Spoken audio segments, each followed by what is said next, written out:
We're live. It is 10:10 a.m.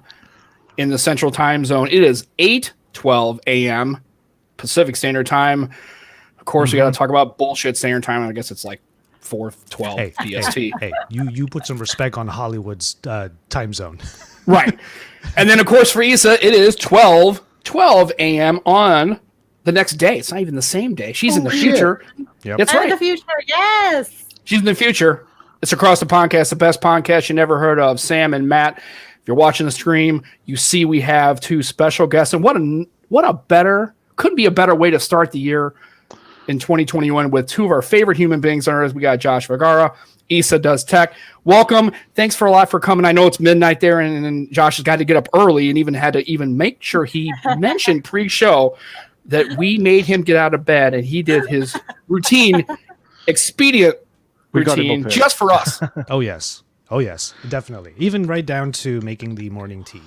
Oh, well, of course. Wow, okay. That's early. That's really early, and that's okay. So we can't forget that Josh has his tea. He's ready to go. Issa has got her lovely little dog. The lovely dog. Chew is in the house hanging out with us, so we're excited for that.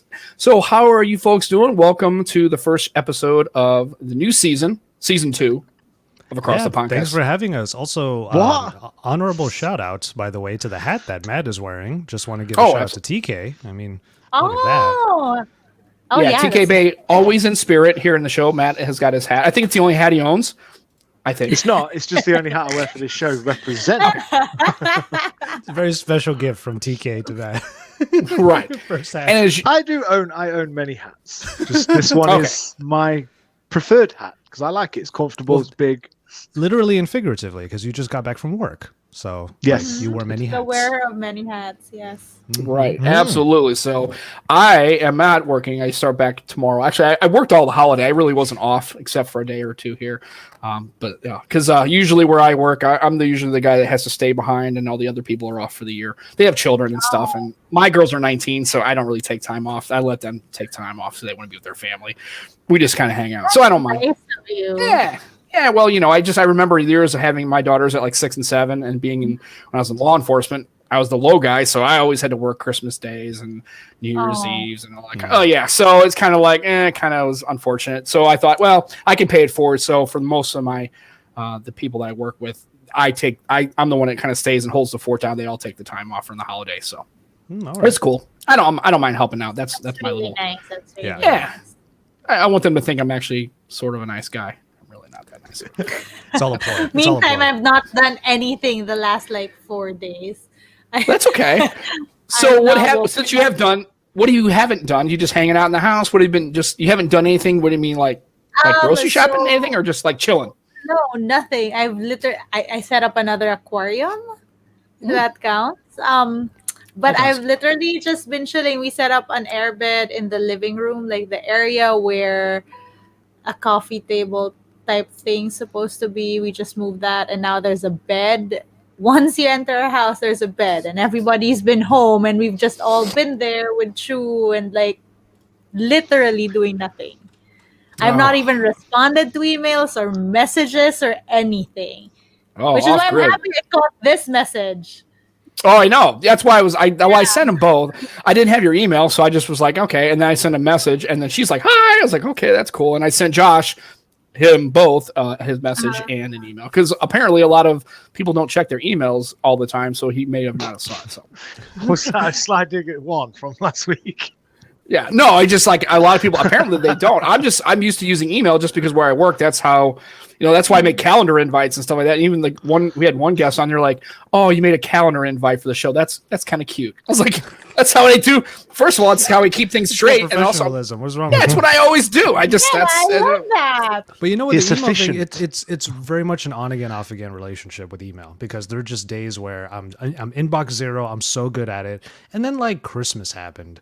And just all the days since Christmas, I'm just like, oh, all of a sudden I have 200 emails. And I just don't look at anything. And I probably missed out on some CES opportunities because of that. I'm not going to lie. I have not checked either. It's just my brain needed a break. It's been a crazy year. And it's crazy how we're at I was gonna say the end of it, but we're actually in the new one, huh? But it doesn't feel any different, right? It just literally does not feel any different. That's the problem. Like I'm already starting off 2021 with quite a bit of the anger I had in 2020. Like it's carrying in, you know, right? Like, dumb stuff doesn't stop happening. Like that's just what the truth is. Right, and it's just, it seems to be getting not only worse, but I mean, it's just funny how. Not funny, haha, but funny. Just like, you know, we think of 2021 as this new start, new year, because that's in normal years when we don't have things continuing. That is a new year, like a fresh start. Your brain resets. You're back from the holiday. It's January 2nd, 3rd, 4th. You're back into work, and then, but really, it's just like it's like COVID part 2, the shitty version that you have to suffer through, and it's just not going to get any better. You just know it's going to still be there, and you wake up and you watch, if you make the mistake and watch any kind of newscast or anything like that, you see numbers, or it's just a mess. Well, I'm with my parents and they watch the nightly news. Like they watch local news every single day. So I'm just like, it's always around me at this point. Oh, man. So it's like, you know, we don't have to get into it specifically, you know, like, because it's going to turn into a rantcast if that's the case. But I will say one thing. Yeah, I haven't seen Joshua in a year. Yeah, that's bullshit. That is one thing. So it's like, Issa and I have talked about it before on our podcast, technically together. But so we don't have new episodes. Promos allowed.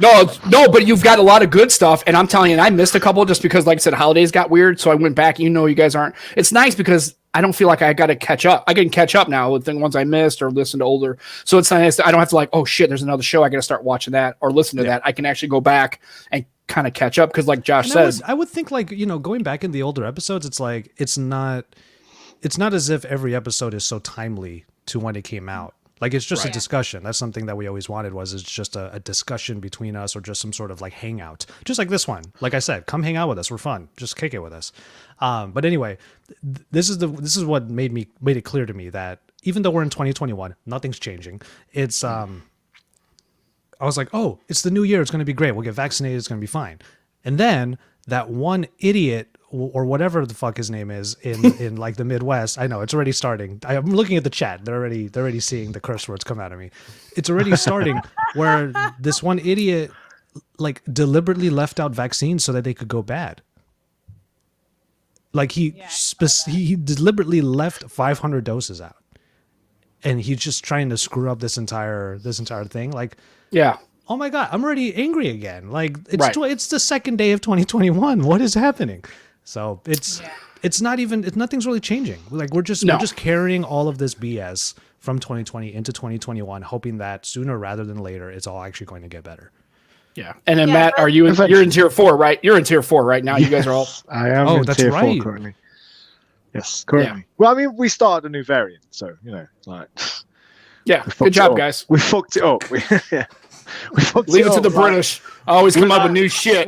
We fucked up, right? Fish and chips and COVID over there, right? Yeah. Yeah. We got to make a new strain. That other strain's so 2020. It's like so whack. We got to come up with some new shit. Let's make a new strain. Kick it over to the United States. Go fuck. You're fucking welcome. Yeah. Thank you much. So, and then, and to Josh's point, I try not to get irritated. Although last night I made the mistake of watching a show that I will not mention because I just won't because it's stupid. And I'm watching this person being interviewed. Love Island. It was Love Island. Yeah, it was. I was actually looking for. Actually, I was excited because she was watching episodes of Wipeout. I don't know if you remember that show from. Oh, dude, yeah. They're coming out with a new season of. They're redoing Wipeout with John Cena. I'm like, holy shit! What John Cena? Okay? I'm sorry. I don't.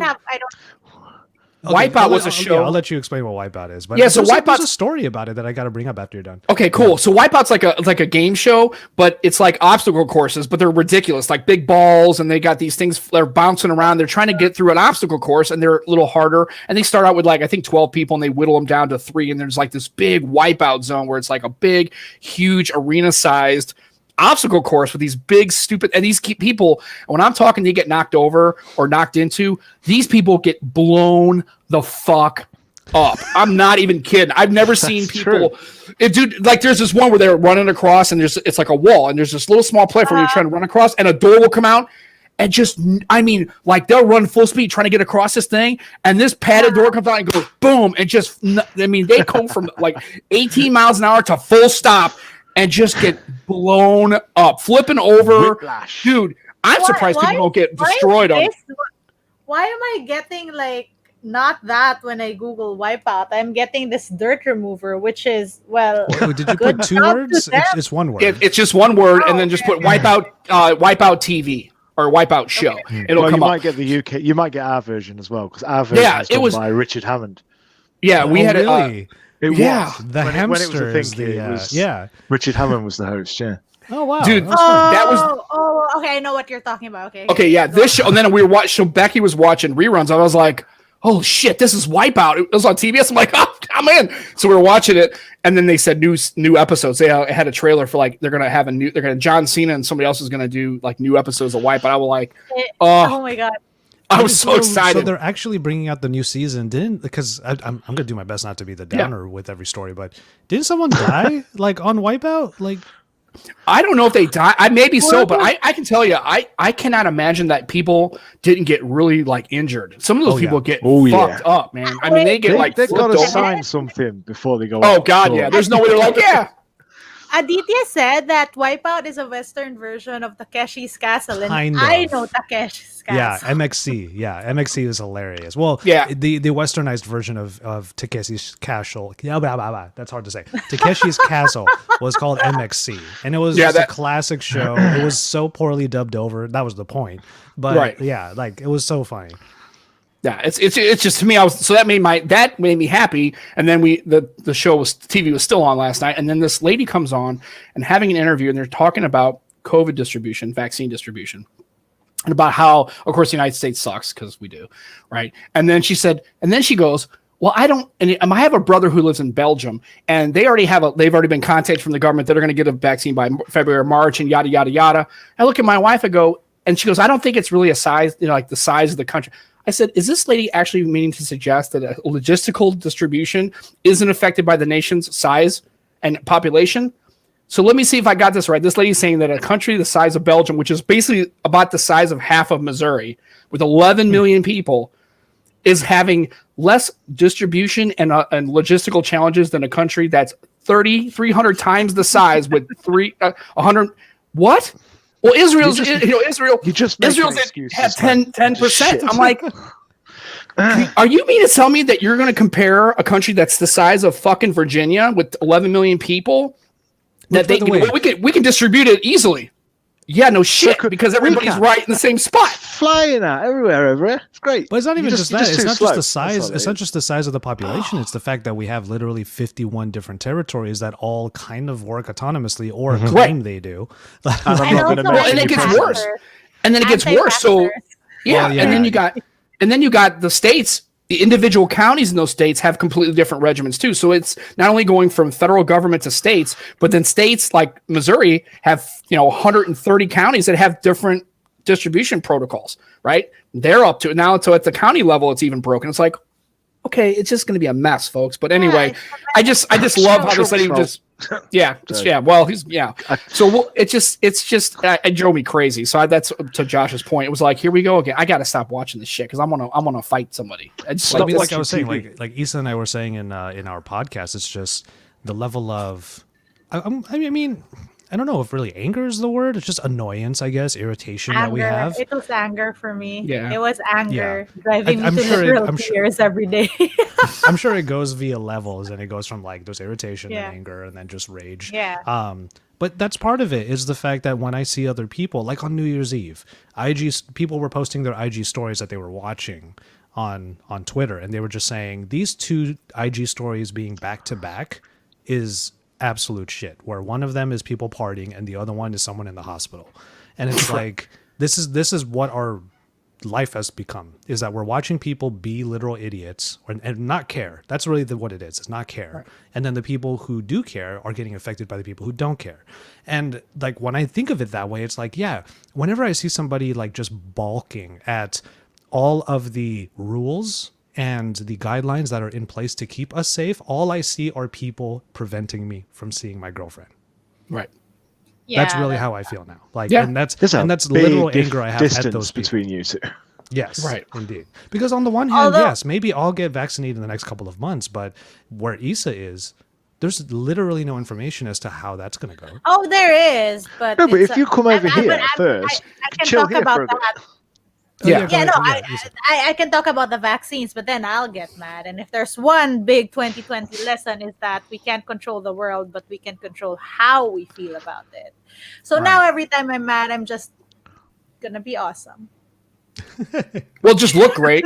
That's all I Yeah, that's remember. good. Like Exactly. that. Remember, like Smile. Fernando used to say on the old serial, it's better to look good than to feel good, right? It's you look look it up. Billy Crystal. It was a great. That's old. I mean, that's old school SNL, That's right? some classic Oh, my- SNL there. Like, Oh, that's, yeah. that's just barely my time. Just queuing Aditya in the chat to call Sam old now. That's Yeah, well, that's okay. Well, I Wonderful. figured I got it out of the way early. Matter of fact, I almost changed my name Sam to Old Guy just because we're I gonna did go that there. the other day. Well, and this makes you feel bad. I was watching CNN and they were doing like 80s and 90s and 2000s, like TV. Dude, I was watching the 80s going, oh man, I remember all these shows. I'm like, this is so, to me, that was like, and I even told my wife, I said, that was the best time to be alive as far as like TV content, because cable was just starting to be a thing. Like HBO, that wasn't a thing. Like MASH was kind of like 83 was kind of like the last like proper there was no cable, anything. There was no HBO, there was no Showtime, there was none of that, Fox, none of that stuff was happening. And then after that mid 80s, then all that stuff started to roll in. But we were just watching that and going, I was looking at my wife going, man, I just remember some of these shows and go, God, I really wish we could have that time again. Like when I was like 10 and 11 years old watching like shows like that, we're just like, I for someone forgot. I was like, they were showing like shows that were happening. I went, oh shit, I forgot that was a show. I forgot that even was a thing. So it was kind of neat. There's this trend on TikTok, not to make it go from 80s to TikTok. Yeah, that's okay. But there was one, I'm sure Issa's seen it, where people are jamming to old songs. And by old, I mean like 90s pop. And Right. like you're dancing to them and you have to check off whether or not you recognize that song. And there are literal TikToks from people where they don't recognize any of the songs. And I'm talking, these are the massive hits from the 90s, like Jennifer Lopez, all of these like classic songs. Dude, they Mariah had like Carey, all Ja that. Rule, and everyone's like, okay. This is how I know I'm older. At the office, we had younger people. Remember, babe? We had like MJ and the other people were younger, and I was like, yeah, I remember Ja Rule, like it's so awesome, like all the duets and the medleys. And then our younger guy, MJ, goes, Ja Rule, the guy who was behind the Fire Festival disaster. And I'm like, that's what how you know him as? it. Yeah. I'm like, no, it's Ja Rule with J Lo, but okay, sure. Mhm. They'll it's- never know. They'll No. never know. I feel like I got to bring up the meta that I brought up right before the show, like just to show Yeah. everybody. Like I got the Issa shirt on right now, Right. And okay, so It looks good. It really looks good. I I'm like the very it's surprised. a little tight. at Like how it's also much like you could pink see like the looks tan good on line me. starting right here. Like this is the this is the insecurity that I have. That's why I'm like leaning like this. But yeah, what's funny is that our good fellas here, Sam and Matt, sent us shirts and lovely stickers, or rather sent it to me because they can't really send it to Issa in Manila. So I have both my stash and Issa's stash. And what's funny is I give these guys so much credit. Like, sent over this small shirt for Issa, makes sense. And then they sent over a large shirt with my name on it. I very much appreciate you thinking I'm a larger man, but I'm not. I am a small Asian boy. so I am wearing Issa's shirt You to go, prove Asian boy. I'm wearing Issa's shirt to prove a point that I am a small Asian boy. Because I remember when we were on the show. I remember when Issa and I were doing our show. I don't know if it was you, Sam, or Matt, that said like, "Where's the shirts? You should wear our shirts." And I was like, "There's a reason. There's a reason why I'm not wearing the shirt. Because it looked like a nightshirt on me." It looks great. I can't get my head on. It was funny because even my wife was, We of can course, fix that. of course, my wife was like, "What did you order for Josh?" And I was like, "A large." She's like, That's a small Asian boy. did he tell you wanted a large because he likes like really shirts that don't fit? And I'm like, no, I don't know. And she's like, why am I married to you? You're so stupid about stuff. I say I can't understand it. You're so great about like 90% of stuff, and then there's things that you're just like, you just look at me with like this completely stupid like don't know. I don't know. No. She's like, Well, you know you what's got him a funny? large. It's not going to fit. It's going to be too fucking big, and he's not going to wear it. And I guarantee if you talk to him again, he's not. And if he's a nice guy, he's probably not going to bring it up. He's just going to be like, "Oh, I got it for free." Or it's like getting a free meal. You're like, it's not great, but I'm not going to complain. She goes, get him a smaller shirt, idiot. You probably need to give him a small, maybe a medium at worst. And then of course Josh says it. I was like, I've already had this conversation. No, but it's so funny because weren't we just talking about sizing the other? Wait, I don't know. Time doesn't matter anymore. But at some point we were having this conversation, and Josh was like, "Is it an Asian small or is it like an American small?" And I laughed at him. I was like, "You guys have that Asian smalls? What the fuck?" It's So the apparently it's the it's a kanji thing. for small. No, it's the thing. So Asian sizes run smaller to accommodate our Asian sizes. The small boys. Yeah. I love the comments are saying that I'm gonna bulk up and be able to fit in that large, and it's like it's it's an probably just aim. Sam going like, yeah, Josh will grow into it. What the fuck? I'm 31. He's fine. He'll grow another couple inches. It'll be great. Don't worry about it. It's like, well, I'm 30 years old. Go fuck yourself. I'm not going to grow any bigger. Yeah. You stupid All asshole. you need to do, bulk up and then cut the bottom bit off. And you're good. That's true. Yes! That's true. I Yes, thought about yes. doing the douchey gym thing and Oh, cutting please. the sleeves off. Yeah, Like, sleeveless. Oh my Yeah, god. and then make sure when you cut the bottom, cut it jacked up. Like, don't cut it straight. Cut it all fucked up so it's So like tattered. Oh, yeah. I've never understood that. Why would you need a tank top that has armholes up until here? Like, because they need just enough to show the why? nipple. They want to show how much they've worked out their Wait, nipple. no, I've seen people Right. wear it up to here. And I made this mistake once. I decided to shit where I ate. And I dated someone from the gym. And it was just like, I knew no. this guy Downgrade, was not. right? Downgrade. Just kidding. Well, it's more like a side. It's like a lateral move. It's really not a downgrade. It's kind of a lateral. No. You don't understand. I met up with him one time and the shirt hole was up until like here. And we were at the mall and I was literally like, I can see, like, is that a bib? Like, what? Like, It's a bib. it was just so bad. I mean, And Well, that's the good thing is if you're going right to like a wing place, it's perfect. You don't have to change your shirt. You just eat it, right? Holy shit. It would have been great if I got like the stuff from you guys and it was like, so we gave you this is Issa's shirt and the best part is these are modular. You can wear your shirt over it. We'll have to get like 5 shirts. You can layer them. Josh, why are you sweating? Because I'm wearing 5 of these shirts just to get this to fit, you fucking assholes, because you don't understand like sizing. like Jerry, obviously. like Jerry on Friends when he's wearing all the clothes. Yeah. I'm wearing all my clothes. Where you are? I'm wearing everything you own. With his Oh. bib on. I'm going commando. God, no. So good. Oh Man, it's so good. That's good. I'm just more disappointed that like there were people on TikTok that are newer that like heard of none of this stuff. Exactly. And that's not even that old. Like, I mean, it's funny now that I'm thinking of like the K-Tel Golden Oldies album is going to be like early 90s, like songs. I'm like, that's the oldies. Like there was an oldies radio station. That's what's going to happen. Well, it shows. Like, it oh, shows You're shit. just upset because you're old. Yeah.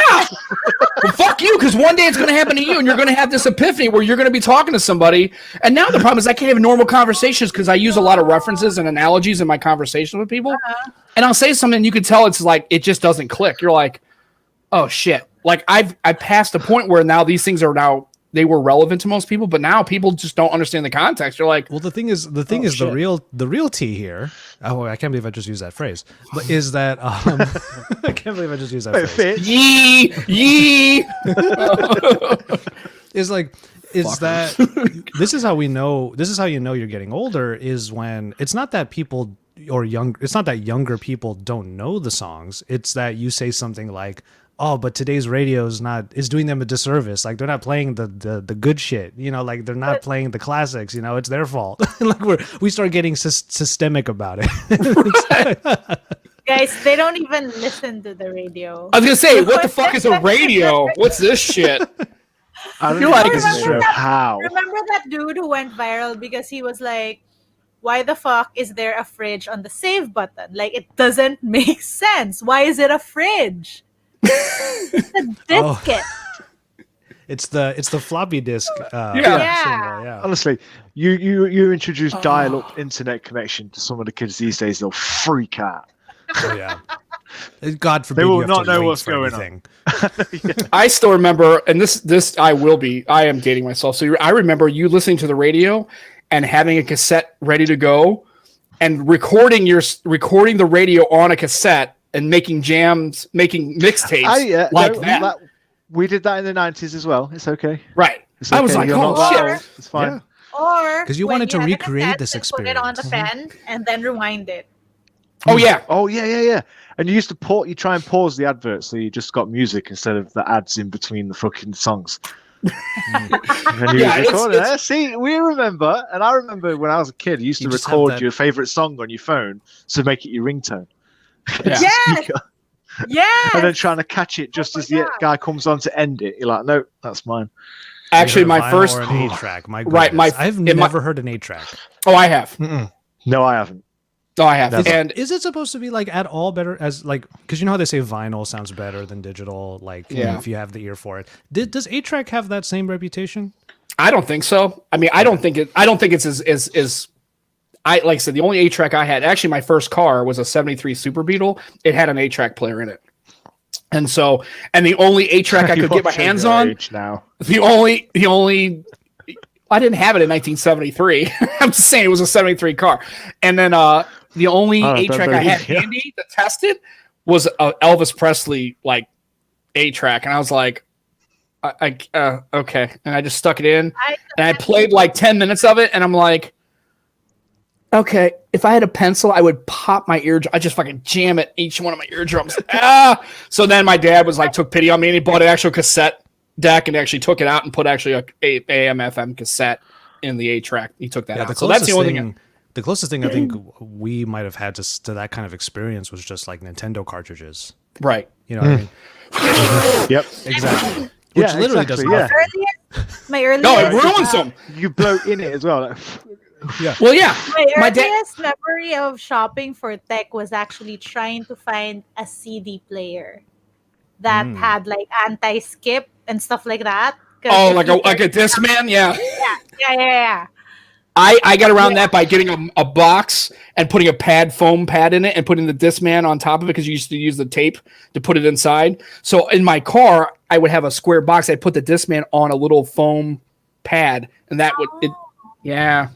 So that's how I got around. It was like what they as a gimbal for your right. It's like a ridiculous, stupid gimbal. It's like I could use hay. It would have been better if I just used shavings and hay and just stuck it in there. Right? No, but so that Sam, you're being roasted in the comments. Oh, I know.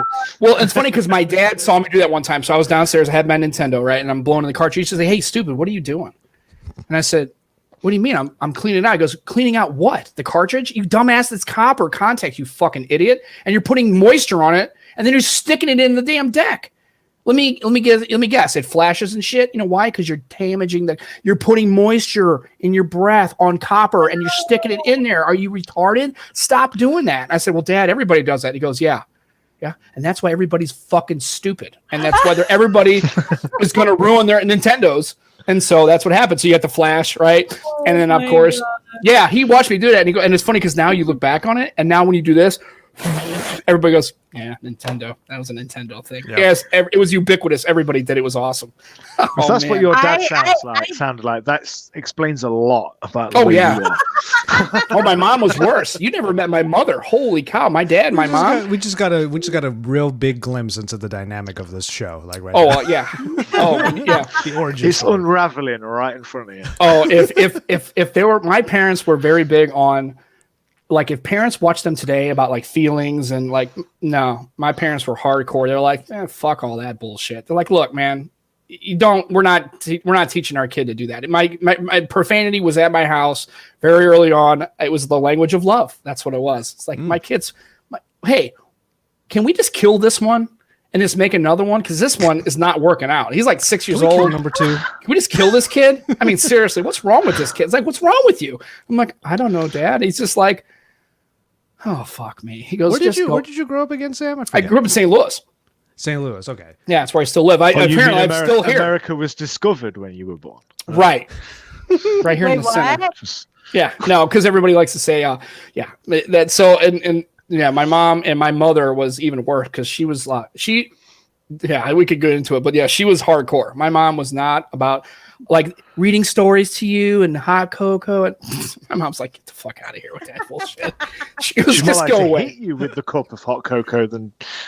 Well, my mom was the kind of person that I would piss her off and she'd take the power the AC adapter to work and take it from my Nintendo. That was the way my mom. Damn. She would just take the power pack. That's a she'd get up in the gangster morning and she'd just wrap it up and take it. I'm like, and of course, remember you couldn't save anything, so I would leave it on all night. And of course, it's off. And I'm like, "Where's the power pack?" And she goes, game up, bro. "Yeah." Oh, dude. And she's or one time she got even smarter. She bought to piss me off. She bought a small lock and put it through the hole. The child lock, basically. The child lock. And she child locked my AC adapter. She said, "You ever back talk me again? I'm not only going to cut this off. I'm going to wrap this cord around your fucking neck and choke you with it. Don't you ever back." I back talked my mom one time. And she picked my TV. I had a little 13-inch black and white TV. She picked it up and threw it off the deck into my backyard and broke it. She goes, Damn. Yeah, don't ever back. So in my house, I'm telling you, it's just that's the way it was. And my daughter, I swear to God, my daughter Anna, she has back talked me one time in 19 years. One time she did it, and I told her, I said, I will choke the living shit out of you right here in this yard. And we're out in the woods, and nobody's going to see you. I will kill you. Don't ever back talk. I said, you can be mad at me all you want. Totally get it. You can disagree with me. Understand. But don't get up in my face and try to give me the what for. That ain't gonna work. I ain't down with that shit. So that's the story. So in my house, You are your parents. God, yeah. And you could ask Anna. She's like, I'm afraid. Well, because my parents lived with this. Most parents did. At least I don't know about Asian parents, but I know mine did. Would live with. I had a healthy fear of my mom and dad. Like I was afraid. Like if I was gonna do something stupid, I went. Like cost analysis, right? Cost benefit. Like, okay, if I do this and my mom catches me, I'm not going to get grounded. I'm not going to get a timeout. I'm going to get a thorough ass kicking. Like my mom's going to grab me by the back of my head, and she was the ear puller.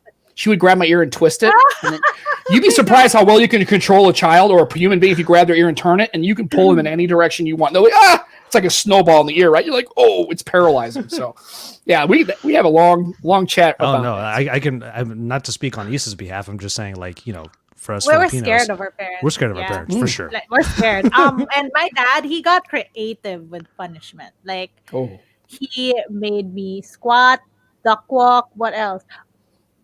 Most creative one. We had this chili plant in our backyard, and my dad hails from a province of the Philippines where they love spicy food and they're known for the hottest chilies. And so what he'd do if I said something, if I talked back, was he'd make me march to the chili plant, pick out one, bring it to him, and he'd make me eat it in front of him.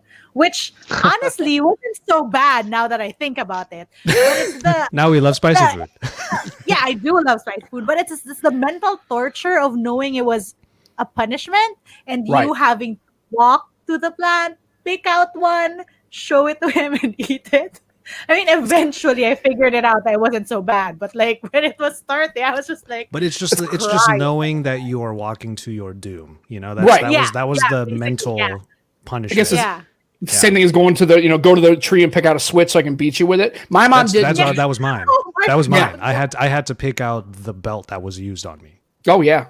That was I used to get the Hot Wheels yellow tracks. That's what I used to get hit with.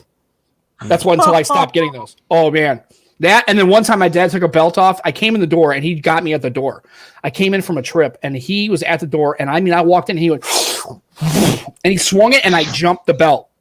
I jumped it. It was just a reaction. Yeah. He was trying to hit me in the legs, and I jumped it just as I was, oh shit, and I jumped. I mean, literally, it was me walking the door, seeing dad and go, oh shit. And I saw the look on his face and he was already drawn. I went, oh shit. And then just like this split second where I jumped it.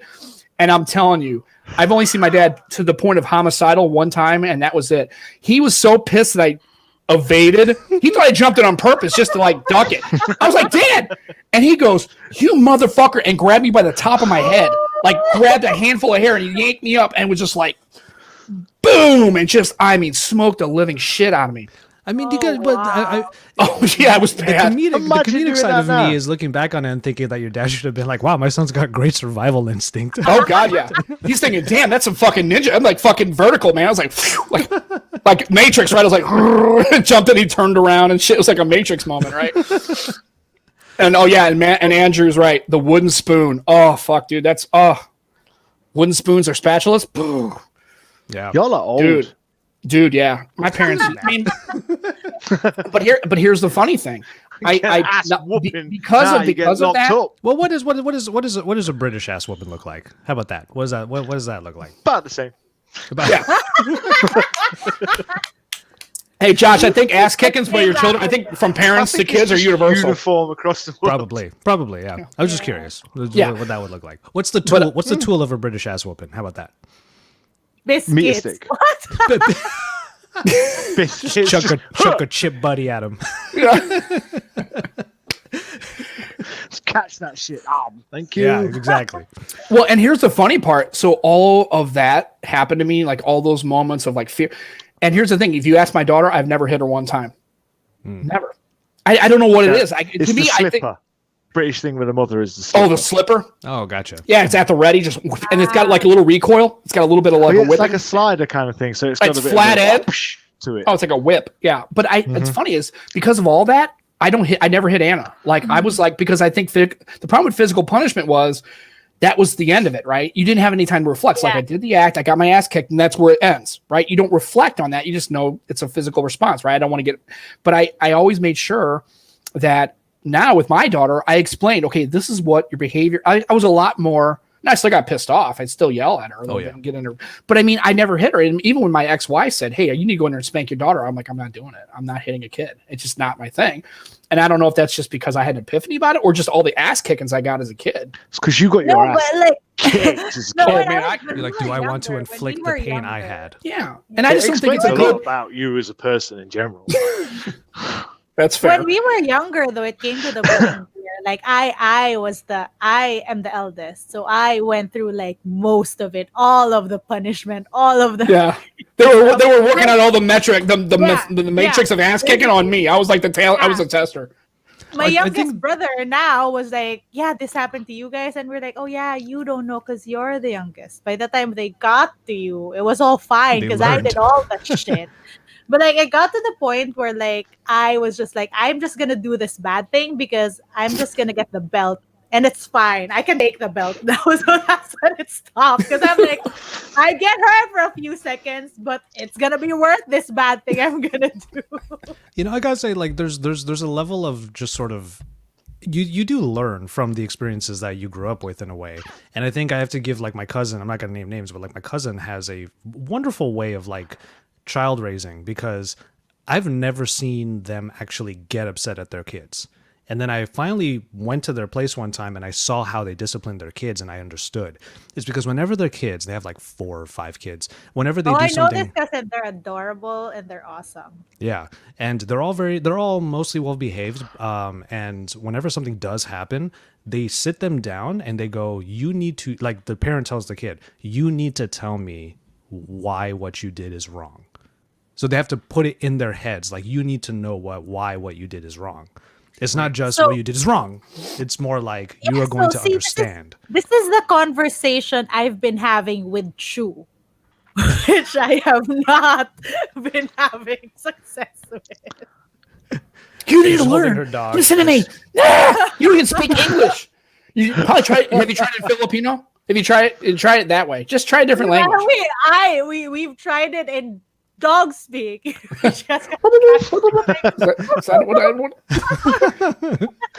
Where's Google Translate? Where the fuck is dog speak? It's English. There's nothing. This sucks. I'm not using this stupid I thing. was wondering about that. If you think about it, though, guys, think about this.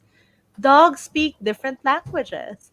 Like, if I adopt a dog from Spain, it's what is it in Spanish? I don't know. I don't know why Sit down is siéntate. Like sit down. This is a worldly podcast, guys. Yeah, we're all over the place. Yeah, we I don't know talk. why I picked Spain, but you know what I mean. bollocks. Like, think about that. Like when I realized that, it blew my mind. Well, I know that my police Well, I dogs, suppose they're you're right, 'cause trained. if I said sit they're trained to in a German. dog that came from somewhere else, it wouldn't understand what I was saying. Well, if it was an American dog, you'd be able to. Yeah, if it's like your dog, that's fine. But if it was a Spanish dog, it'd be like, what? ¿Qué? I don't know you, man. I mean, they all woof the same, but they all learn different languages. Right. I like. Well, I mean, police dogs, they're trained in German, so all their attack commands and bite, they're done in German. Anywhere It's in the world, authoritarian, anywhere in the world, that's it's in why. German. Right. Yeah, it's just whatever. The dog's just like, I don't know. You What yell something in either Russian or German, you sound strong. right. Like, Fair. there's no way around it. You sound like you're disciplining, even if you meant something nice. I would probably Just feel describe slighted languages. if someone like yelled "I love you" in German, and it's just, it's You're like, No, babe, come on. There's a whole Do you- song. do you love me, or do you want to like fight? I don't know what that means. Like, I don't know. It sounds aggressive. It's like whatever. It's the same in Russian, though. There's You, a you say something song. nice, you're like, I don't know what's going on here. Are you being nice, or are you trying to attempt murder? I don't know. Wasn't there like a rock remix of that Luftballoon song? It's yeah. really aggressive. Like, Yeah. Oh, I love that song. I love Yeah, that 99 was. Left Balloons by Nina, by But the it way, in was case you're German. studying. Yes, There was and a I rock German love version of it. yeah, I love the German version better. Well, yeah. Well, they did an English. She did an English version of it, and it was like, it's not as good. I like the German version. And then of course, It's weird. if listen to Rammstein music. did 99 I was Left saying- Balloons, Oh my that would be God. awesome. Rammstein is one of my favorite Yeah. bands, even though I have no fucking idea what they're saying. You don't have to. It's weird. That's the beauty of it. It's like baby metal. You don't even know what the hell they're saying. It's just like they rock. it's 2021. We You- literally have an entire like population of the world listening to Korean music, unironically. Yeah. Mm-hmm. Oh, my daughter's so it's into fine. BTS, and she's a BTS Army stan. Never heard It's one song crazy. from Listen to theirs. those words coming out of Never. Sam's mouth. I Did you know. hear that? Honestly, though, it's catchy. Look, It's pretty- look at this. My wife is trying to not interrupt the show. She's right here. She's leaving to the store. I swear to God, this is what she wrote. Go- Going to Target to spend Nice. money. Look at it. Look at us. How pretty. Look how she wrote. It's all like readable and pretty How come it doesn't say spend your money? because it's our money, Joshua. Oh, fair. That's right. I thought of it just as I was saying. Remember, your girlfriend is in the stream. It's your money and her money both. Okay. Yeah, but Yeah, that's done okay. in a pretty pink color, so it's less offensive. I don't know Oh. if you A wrote it little in heart blue or next to black, Yeah. would it have been Rock, worse? Rock Me Amadeus. Look that up. That song's awesome, by the way, by Falco. By the way, speaking of this chat, like the chat's been That's all the- over the place in a lovely way. First time she's ever appeared on the show live. Oh, well, there you go. Hi. First That was the time. first time you appeared on the show live. He goes, you just walk by and you're like, Matt's like, oh, there she went. She just walked by. Like literally, right there. He is married. If he It's tried good, no, to I've get- spoken to her before. But she never comes on the show live. Never. It's always before or after. Never She's during. trying to spend money, you guys. Stop. Right. Stop interrupting her. She's about Well, and here's the rule. can relate. Here's the thing. If she's telling me that, we have a rule. Is it because you're going to go over? I'm going to Target. I know, but you're going to go over the limit or no? No, I'm not going over. Okay. So we have it. Okay. Is she going to buy you some feet shoes? No, but can you buy me shoes with the toes in them? Remember the toe shoes? Do they even still have So them? you in say, Target? say fuck no? She said fuck no. It's been 5 years. She's not coming off it. It's not happening. Josh has feet socks and feet shoes, and he I have says feet socks. Is that what you said? Feet socks. feet socks, toe socks, Feet socks. 'Cause that's where they feet go. socks. Special socks. Why do I even bother? I should just With quit the while I'm toe behind. socks, Yeah. the feet Oh. loose.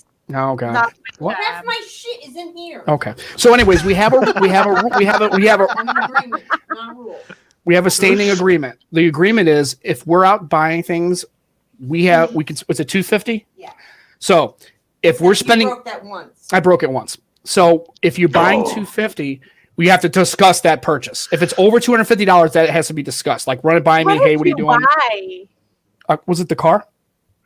You actually did. Oh, that'd be twice. I bought a car. The car You went straight to car. That and was the the. TV. Oh, the TV. Yeah, the TV. Okay, I did. Yeah, it was like $400. You mentioned, hey, I'm going to look at shit. I was gonna look at shit and I want to buy the You TV. don't- So I broke the rule twice. It probably would be me who breaks the rule between me and Rule Issa, I feel breaker, like. you. Because I think whenever Issa looks I at like something on cheap even stuff. Amazon, she has to like run it by me. Okay. Like anything. Yeah. Well, not because I tell her to, but because she wants to. It's a Hi. family show. I know. Right. But I'm the one No, but who's if like you can- constantly on Amazon, literally like, trolling for new shit. Yeah. I appreciate stuff when they're cheap. Sometimes I don't even want to buy things, and then they're cheap, and I'm like, I want it because it's cheap and it's gonna be worth it. Right. I don't need it, but it's cheap. So Yes. Well, since it's not expensive, it's like not that big of a deal, right? It's okay. Exactly. That's how I am And with then you food. have like, That's yeah. how I am with food. Like food- literally, food's a all nightmare. food is It's a always deal. on the table. Like unless Oh, it's yeah. a super fancy thing, all food is always on the table. Bye. That's my I thing. can relate to that one. Bye. This is how we ended up with like going. What was it? Our anniversary. Our anniversary It's day. okay. It's okay. Me and Becky have an understanding. It's fine. So on our anniversary Babies are day, just we like, ended "Hi." up going to like Fuck you. four restaurants, right? Oh, sorry. Say that again, babe. Fuck you! I'm Wow. Yes, this is why I got on both on at the same time. No, I think when it comes to food, that's kind of like I think that's where the general exception to the rule is, right? If you're gonna go get food. I was still reacting to Matt flicking off Sam's wife. I don't know why I No. did that, but I was like, You get used to it. I did that. So I'm sorry. Wait, Can you wait. please repeat that point, babe? Okay, I was just gonna say that you said the thing about the food, but then I was like, that's how we ended up going to like 4 or 5 restaurants on one of our big anniversary dates. Yes. Because the Well, thing is, every when it comes anniversary to is big, food- babe. Oh, nice. High five. High five. Grand Drop success. the mic. Okay, That was we're just awesome. gonna end the show here, That's the guys. tea. That is it. I am That's really it. I'm bad. done. I've done my job as a boyfriend. I'm good. I We're good. just have That's it. to put it out there. If there's one person to be reminded of dates, it's not Joshua. It's gonna be me. So I will take that. Yes. Fair. Anniversary date. And it's great that she said that. But no, she's right. Yeah, One of our anniversaries, when she was here, we couldn't really decide on where to eat because we had so many things we wanted. So we just kind of at one point got in the car and we're like, let's just go to all of them, huh? And we ended up doing that. We had I hot wanted pot, we had you at barbecue, the end we of the had night. boba, we had like so many things. Oh. And by the that's end a of the good night, idea. we're like, yeah, we just knocked out. It was literally like food coma. Like we couldn't even get to the point where we wanted like drink to end the night. Like it was just go to bed. Yeah. You want something to drink? done. I want you to shut up and stop talking to me so I can go to sleep because I'm out. I'm out. That's I cool. just thought Did you about fall asleep on the mango shake. car ride home? I feel like Probably. Yeah, and then we fought about mango shake. yes. We had this discussion. Oh yeah, this is something we could talk I about love on how the you show. called it a eventually. Yeah, discussion. because we're on discussion. She called it a fight. She said it was a fight. Josh, like, Not it at was all. a discussion. So okay, I'll let Issa explain because I think she's better at explaining this particular So- phenomenon. Especially because I live in a different country, but we also speak a lot of English and watch a lot of Western TV. There are some things that when I say here, I just assume to be true everywhere and how we mean it. So Okay. that's laying that predicate. Another thing is that there are some things that are normal to me that I just assume is normal to the whole world. Like how every place here has mango shake. And apparently in the US, a mango shake is different from a mango smoothie. And so it came to the point where I just wanted mango shake. And he was telling me he didn't know where to get that. And I was getting frustrated because I'm like, how can you not know where to get mango shake? Because And then- when you hear the word shake, what ingredients come to mind in Ice said cream. shake? Ice cream, dairy. There's some sort of milk in it. Usually, Right. yeah. Yeah, but what Issa yeah, was but then Joshua goes like, but even then, do you even want mango boba or an actual shake or a smoothie or juice? And I'm just like, I don't know. I want a mango shake. The way I was seeing a mango shake in my head, right?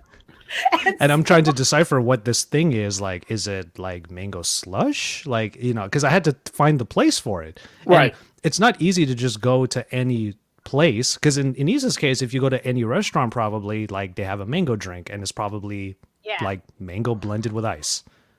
Right. That's Yeah. probably what it is. But in our case, it's like, yeah, but there's like, we could get a mango slush at a boba spot. We can get mango boba, mango milk tea. We can get mango. Crazy. And there's so many things. And I'm like, the one thing that Issa wants is probably like a needle in a haystack that I need to try and find among Right. the myriad of places we have in front Mango of us. shake. Right? Well, here's- Like, and look at here's the- Matt. Like Matt's like, mango shake. What does that mean to me? No, because I'm thinking shake as in like milkshake and like Right, ice exactly. cream and stuff like that. I'm thinking about what else is a shake. I don't know. Yeah, But- there. See, Aditya in the Twitch chat. Yeah. Mango shake is mango and ice, which I thought that's probably what she's thinking. But Right. then mango and ice, that's hard to find because there's so many different types of that drink, and there's so Right. many different things in it. So when I brought up like, oh, there's a mango boba, but there's milk in it, she's like, that's not mango shake. I'm like, I get it. I get it. But the thing you want is not here. Becker's like, fuck it. You just go home, get a bag of ice, get some mangoes, and fucking you hit it at your Right house. there, yeah, just like Yeah. that. Which Right. probably You're just is gonna be something we like, should have done. Yeah, We it's were on okay. a date, though, and we were like, let's. So it was this romantic moment where like we were staring at each other on the table on a day, and where Joshua goes like, "Babe, what do you want to have next? What do you want to eat next?" And I'm like, "Mango shake," and then it goes downhill from there. It's like, And then we had to, and then the whole car ride, we're like, where is mango shake? And I'm like trying to go through my Rolodex of places in my little Yelp brain. And I'm like, I'm just like, mango shake. in the passenger seat going, "Mango shake, mangoes," and then it's a drink, and it's like it's cold, and Josh was like, "But what I'm more fascinated about is how this mango shake like takes over the rest of this day, and then also that's what you described as something that is always attributed to Americans. Like this like, well, that's a thing for me, so I assume every fucking buddy's got it, right? That's an American societal trait. Like we're all like when we go overseas, like if I'm going to England, yeah, you know what the fuck's going on. Like that's what it is, right? And they're like, no, it's not even the same continent, you fucking twat, right? It's like, no, it's not a thing. It's like, I just and then- wanted Why some did you say potato you chips. sounded really British when you said that? I know. It's because I'm hanging Fucking around, Twat. right? It's like and one it's- of the most universally British words, right? Like that's, Right. you just can't not sound British when you say twat. Yeah. Twat. Or wanker. wanker. Yes. Yeah, you gotta say wanker. And the problem is because I've been doing the show and hanging out with Matt and like paying attention to more of what's going on, I've caught myself like using phrases and words, and people are like, "Fuck, are you talking about?" I was like, I don't know. I called somebody a wanker, and I was like, and it just came out. And I was like, as soon as I said it, it was like you want to suck the word back, and you're like, "Oh no, I don't know what I'm gonna do." And the guy looks at me like, "A what? A wanker?" He's like, "What the fuck is a wanker?" I said, first of all, it's not a wanker. It's a wanker. It's almost like you got to say it like you're from Boston. I don't know. It's a Yeah, I guy was who about to jacks say. off. It's like a that. He's like, Yeah, he's a fucking why would you call me that? I'm like, I don't know. It's in my head space brain compartment. I don't know where it's just, I said it. And he's like, you got to stop hanging out with that British dude because he's turning you into a fucking weirdo. I'm like, whatever, man. Yeah, It's you like- guys stop. Dude. You guys stop hanging out with that bad influence Matt over there. Right. With can't help his it. roses in the background. my You have the words. best background, by the way, Matt, compared Right. to all of us. I was gonna say it's Oh, pretty. yeah. And he's got this badass, this casting couch. It's like a casting couch he's sitting on. No, it's just a sofa. This is, No, I'm I in know, the but second see, living room, I said so- casting couch, and Josh got it. He knew when I said casting couch. He knew what I meant. Hey, I'm in a long distance relationship. Of course, I got that reference. Okay. Babe, no, these are things you Anyway. learn in like grade school. No, Bunch of what- guys because snickering. I don't have a studio or an area or anything like that, so I'm in the second living room, and this is But where the that's sofa clutch. is. Yeah, This That's is clutch just the that chill. we living have room? that decor. Yeah, You he's have got two two living living- rooms. Wow, that's a lot of space to live in. Well, and I feel bad because you weren't on the. We didn't do a show. I did a stream where I walked around my house, and Issa would be like, Yeah. "What in the fuck is going on here?" You did a flame stream like the last time, right? Last time Yeah, and I was on. walking around my house, and people think they go, "Holy shit, dude! I have way more house." It's like I don't even know. I have like way more house than I need. I almost feel kind of bad about it. It's just Your huge. house is like what, 2.5 of mine, Yeah, probably. easily. Well, My and here's the house is thing, big. and this is why I don't live in LA. One of the reasons is it's because it's a large city, and I don't like living in large cities anymore. After growing up in like St. Louis and like urban areas, I'm like, I'm not into that. And the two is the cost of living in Los Angeles County is so completely insane. It's like, even if I wanted to live there, which I don't, just that it's cost prohibitive. I couldn't possibly live in LA. There's no way I could afford it. And so anyway, so I look at this house, and I just to kind of get context, I say, well, and I told people, it's like, how much do you think this house listed for? And you can look this up. This is publicly unattainable information. And I was like, I didn't spend any. I spent less than $200,000. Yeah. They're like, what? I go, yeah. And I said, but that's the difference between living in suburban, like, partially rural Missouri, as opposed to living in LA County. Yeah, that's the difference. In the middle of there's this mass exodus. That's where you live. That's what I learned about myself during the pandemic, because where I live is a drive away from like the city areas. I've always lived in sort of the suburb areas. Same. Same with Joshua. But so I always thought that I wanted to end up living in a very highly busy urban area where I'd go out and get coffee shop next door or something like that.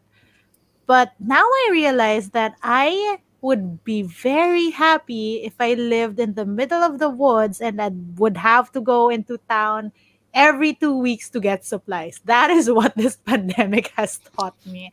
I am not that much a fan of people and being around a lot of people, it seems. East is turning into me. I was gonna say, just like Sam. He lives I got a convert. Fucking nowhere in the woods, and he's one down, 7 billion to go. I'm gonna turn this the whole world into. I mean, for the first time in my life, that idea is so appealing to me. Like, you'd watch all of these movies where like the writer is gonna stay at the lodge because he needs some quiet time to write his novel masterpiece, and I'm like, now I get it. Awesome way to live. And I was gonna ask Josh. Like forever. Yeah.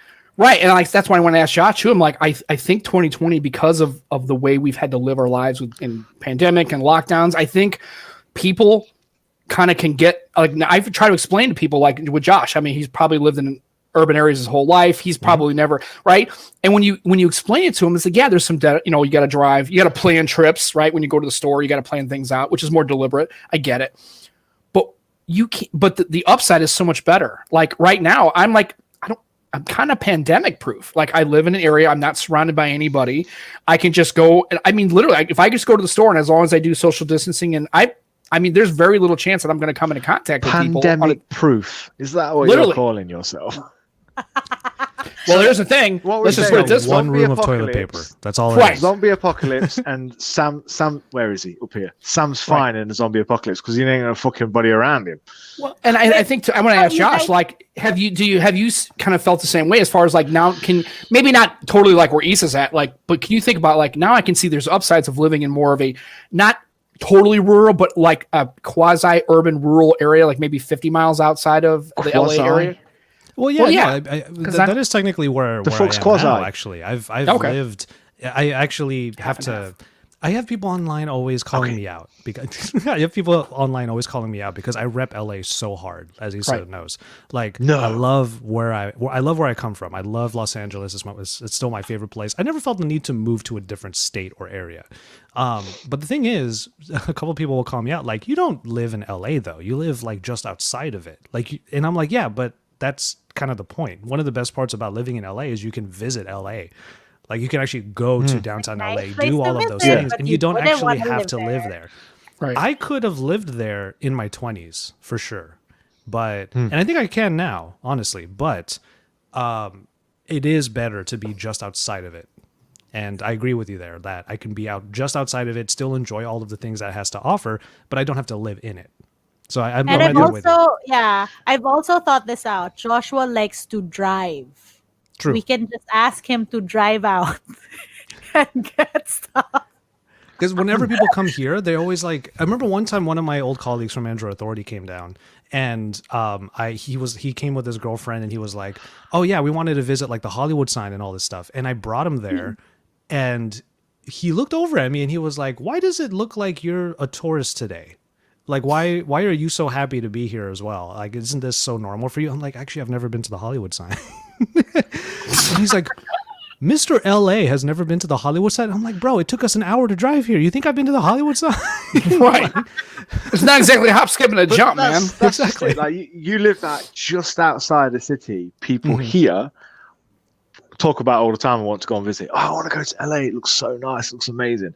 But then people who live close to LA sometimes haven't even been to places in LA. Like you just said, never been to the Hollywood. There's so many people I know who come to LA and they go to like the West Side, like Santa Monica or or Malibu or anything like that, and they always hit me up and they're like, "Oh yeah, come visit. Like, you know, isn't it easy for you?" And I'm like, "Are you fucking kidding me? It's like 2-hour drive to get to the place you decided to visit." Right. Like, and I never go to those places. First of all, there's not good Asian food there, but like, it's just I know which is a requirement. For me. Yeah, I know where to go for the things that I want, and it's not where you went. Like that's what I usually tell them. It's like, so if you want me to show you around to what LA looks like to me, I would not bring you to the West Side. I would bring you to like east of East LA, my area code. If you want the Asian food, if the moment you say Asian food, but you stay in Santa Monica, I'm like, you fucked up already. Like you fucked up. It's like Uncle Roger. You fucked up. Yeah. People like me. You fucked up. You in Santa Monica. No Asian food. No MSG. You fucked up. I would fly over, but then me booking a holiday, I'd go off what's popular, what people say online. Oh, you need to go here, like Malibu, and you need to go here and here. No, I'm glad I know people that live out there because you know the really good places to go that aren't the touristy places. I don't think I've ever where even the good brought food Issa. is, where all this stuff is. I don't think I've even ever brought Issa to the West Side. Yeah, but babe, I'm even more impatient than you waiting in line for stuff. I didn't even want to go to the Eiffel Tower, remember? Because I was like, I'd never want to fall in line for anything. Except for that one time when I asked you to drive to the Hollywood sign because I thought we could just drive by it. No, that's true. Yeah, because she loves her favorite show is BoJack Horseman, and she wanted to see all the things that inspired that show. I wanted to see if the Dio was there. Hollywood, yeah, Hollywood, yeah, and I guess LA County is weird though. I can attest to not wanting to be in queues and line up for stuff. Yeah, we hate. See, if it's again, if it's food. And I can vouch for. Oh no! Like we got. We don't even queue up for that. Oh yeah, we're like, nope. Oh, I don't. Fuck that. We're going somewhere else. Yeah. Oh, okay, that's fair. That is literally anywhere you go here. If there's a queue, like, nah, fuck that. We'll go somewhere else. Even if it's somewhere you really like, we will literally not wait. We will just go. Right. Okay. We'll go somewhere else. I don't mind staying in line depending on where I'm at. But the problem is LA County is really unique in itself. No, it's LA County is it's almost like a metroplex. It really isn't even like one place. It's like totally different little sections. Yep. Like if you come to St. Louis, it's like I've been everywhere in St. Louis. Like if you said, "Hey, name me the top 10 places to go for like if you were a visitor," I can go, "Yeah, Arch, yep, Art Museum, yep, been there, been there." Because it's the way it is. Because St. Louis is really it's small. It's just not a very large city. It's only got 300,000. You can't say small when you're talking to us. Like the United States is fucking huge. No, but I mean in the side and Josh knows states that are bigger than countries we live in. Right. What I'm saying is, but the city of St. Louis itself isn't very big. If you look at the city of St. Louis itself, it's only like 300,000 people. It's very small. But the entirety of St. Louis County is like 2 million. But I mean, as far as like cities, I don't think St. Louis is probably in the top like 50 as far as like places would people would want to go. It just isn't that. It's also one of those things where when someone. Do you live in a shithole? Is that what you're saying? No, I don't think so. No one wants to come here.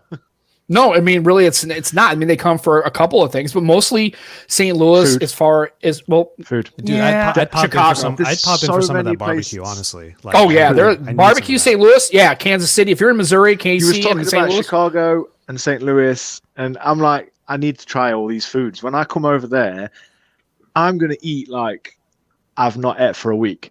Right. Oh, we'll get you. Yeah, we'll get. And they're actually the cool thing about St. Louis is there's a lot of people who live in St. Louis who are transplants from other, like direct transplants from other. Like we have a huge Bosnian population in St. Louis. It's actually the second largest concentration of Bosnian people outside of Sarajevo.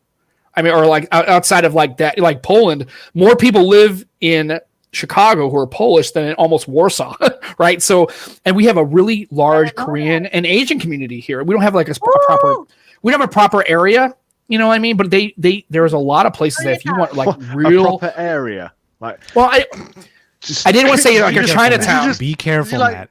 Right, because everybody calls like Chinatown. I think it's just stupid. I don't like the way it's described, but there's an area where there's a lot of really good Korean places, and they're run by actual like first generation Koreans. So that's legitimately good Korean food. Bulgogi, yeah, it's like that's legitimately. What I like. Dude, it's legit. It's not like somebody. It's not like me opening one and saying this is Korean food. Yeah, Matt's Korean and fucking fish and chips. I read it on Google and made it, and then there you go. It's not. Yeah, PF Chang's. That's a good example. I met Mr. Chang. They opened a branch in the Philippines. It did not click because we have a lot of Koreans here, and we're Asian, and you serve us American Korean food that's not really Korean food. That's really overpriced by our standards, and I think they just left. Yeah, but at least it's like, yeah, this shit's whack, yo. I mean, yeah, well, you got to be careful when you do any kind of ethnic food, because if you have that traditional ethnic community, they're going to blow your ass up and they're going to go, what in the hell is this horse shit? Like, really, they're going to, or even just anybody discern. Okay, to be fair, I am a LA snob. I will attest to that identity. But as Issa would tell you, I am one of the worst. I can be. Well, he's very picky with. I am one. See, here's the thing. I'll eat anything. I'm not actually picky in that sense. It's just that I am a critic. And one time with many of our friends in the tech space, I'll name drop a few. Like I remember I was with. It's usually me and Danny Winget. Like it's usually me and him because we're the Asian guys. We're the ones who are like sitting at the table. This is so. I actually feel bad about this a little bit. We were in Paris with Huawei. This was like a few years ago. And it was me, him, David Kogan, the Unlocker, who also is a little bit of a critic as well, because he's a bit of a foodie from Brooklyn. But then we also had Michael Fisher and a few other people at our table. At some point, Fisher just couldn't stand me and Danny because we just kept critiquing this super fancy Parisian food that was right in front of us. And at some point we just literally said, like, I get that it's good, but it's just not as exciting as like the Asian food that we want to get, because we know there's an Asian population, blah blah blah. And eventually Fisher's like, would you just enjoy the fucking food? Yeah. Why don't you take the food that you're critiquing and stuff it in your fucking cake hole so we'll shut up and we don't have to listen to you fucking bitch and moan about it. Just eat the shit, or I'm going to come over to this table and I'm going to fucking put it down your gullet. Yeah, it's like, I can see Fisher just going, can we eat? Can we just eat now? just eat the food. It's always the same people. It's always me, Danny, and lightly David Kogan. And like, it's always us. We're just eating the food and we're just like, it's bad when we have the first few bites and we're like, it's good, like that tone in our voice, and everyone at the table is just like, oh fuck, here we go. Here it comes. Eventually it's going to be the point where like, let me guess, Josh, you don't like the food, really, do you, motherfucker? That's just it, though. You know you've taken Josh to a good place when he says nothing. Probably. I'll tell you, we take him to these barbecue places about the food.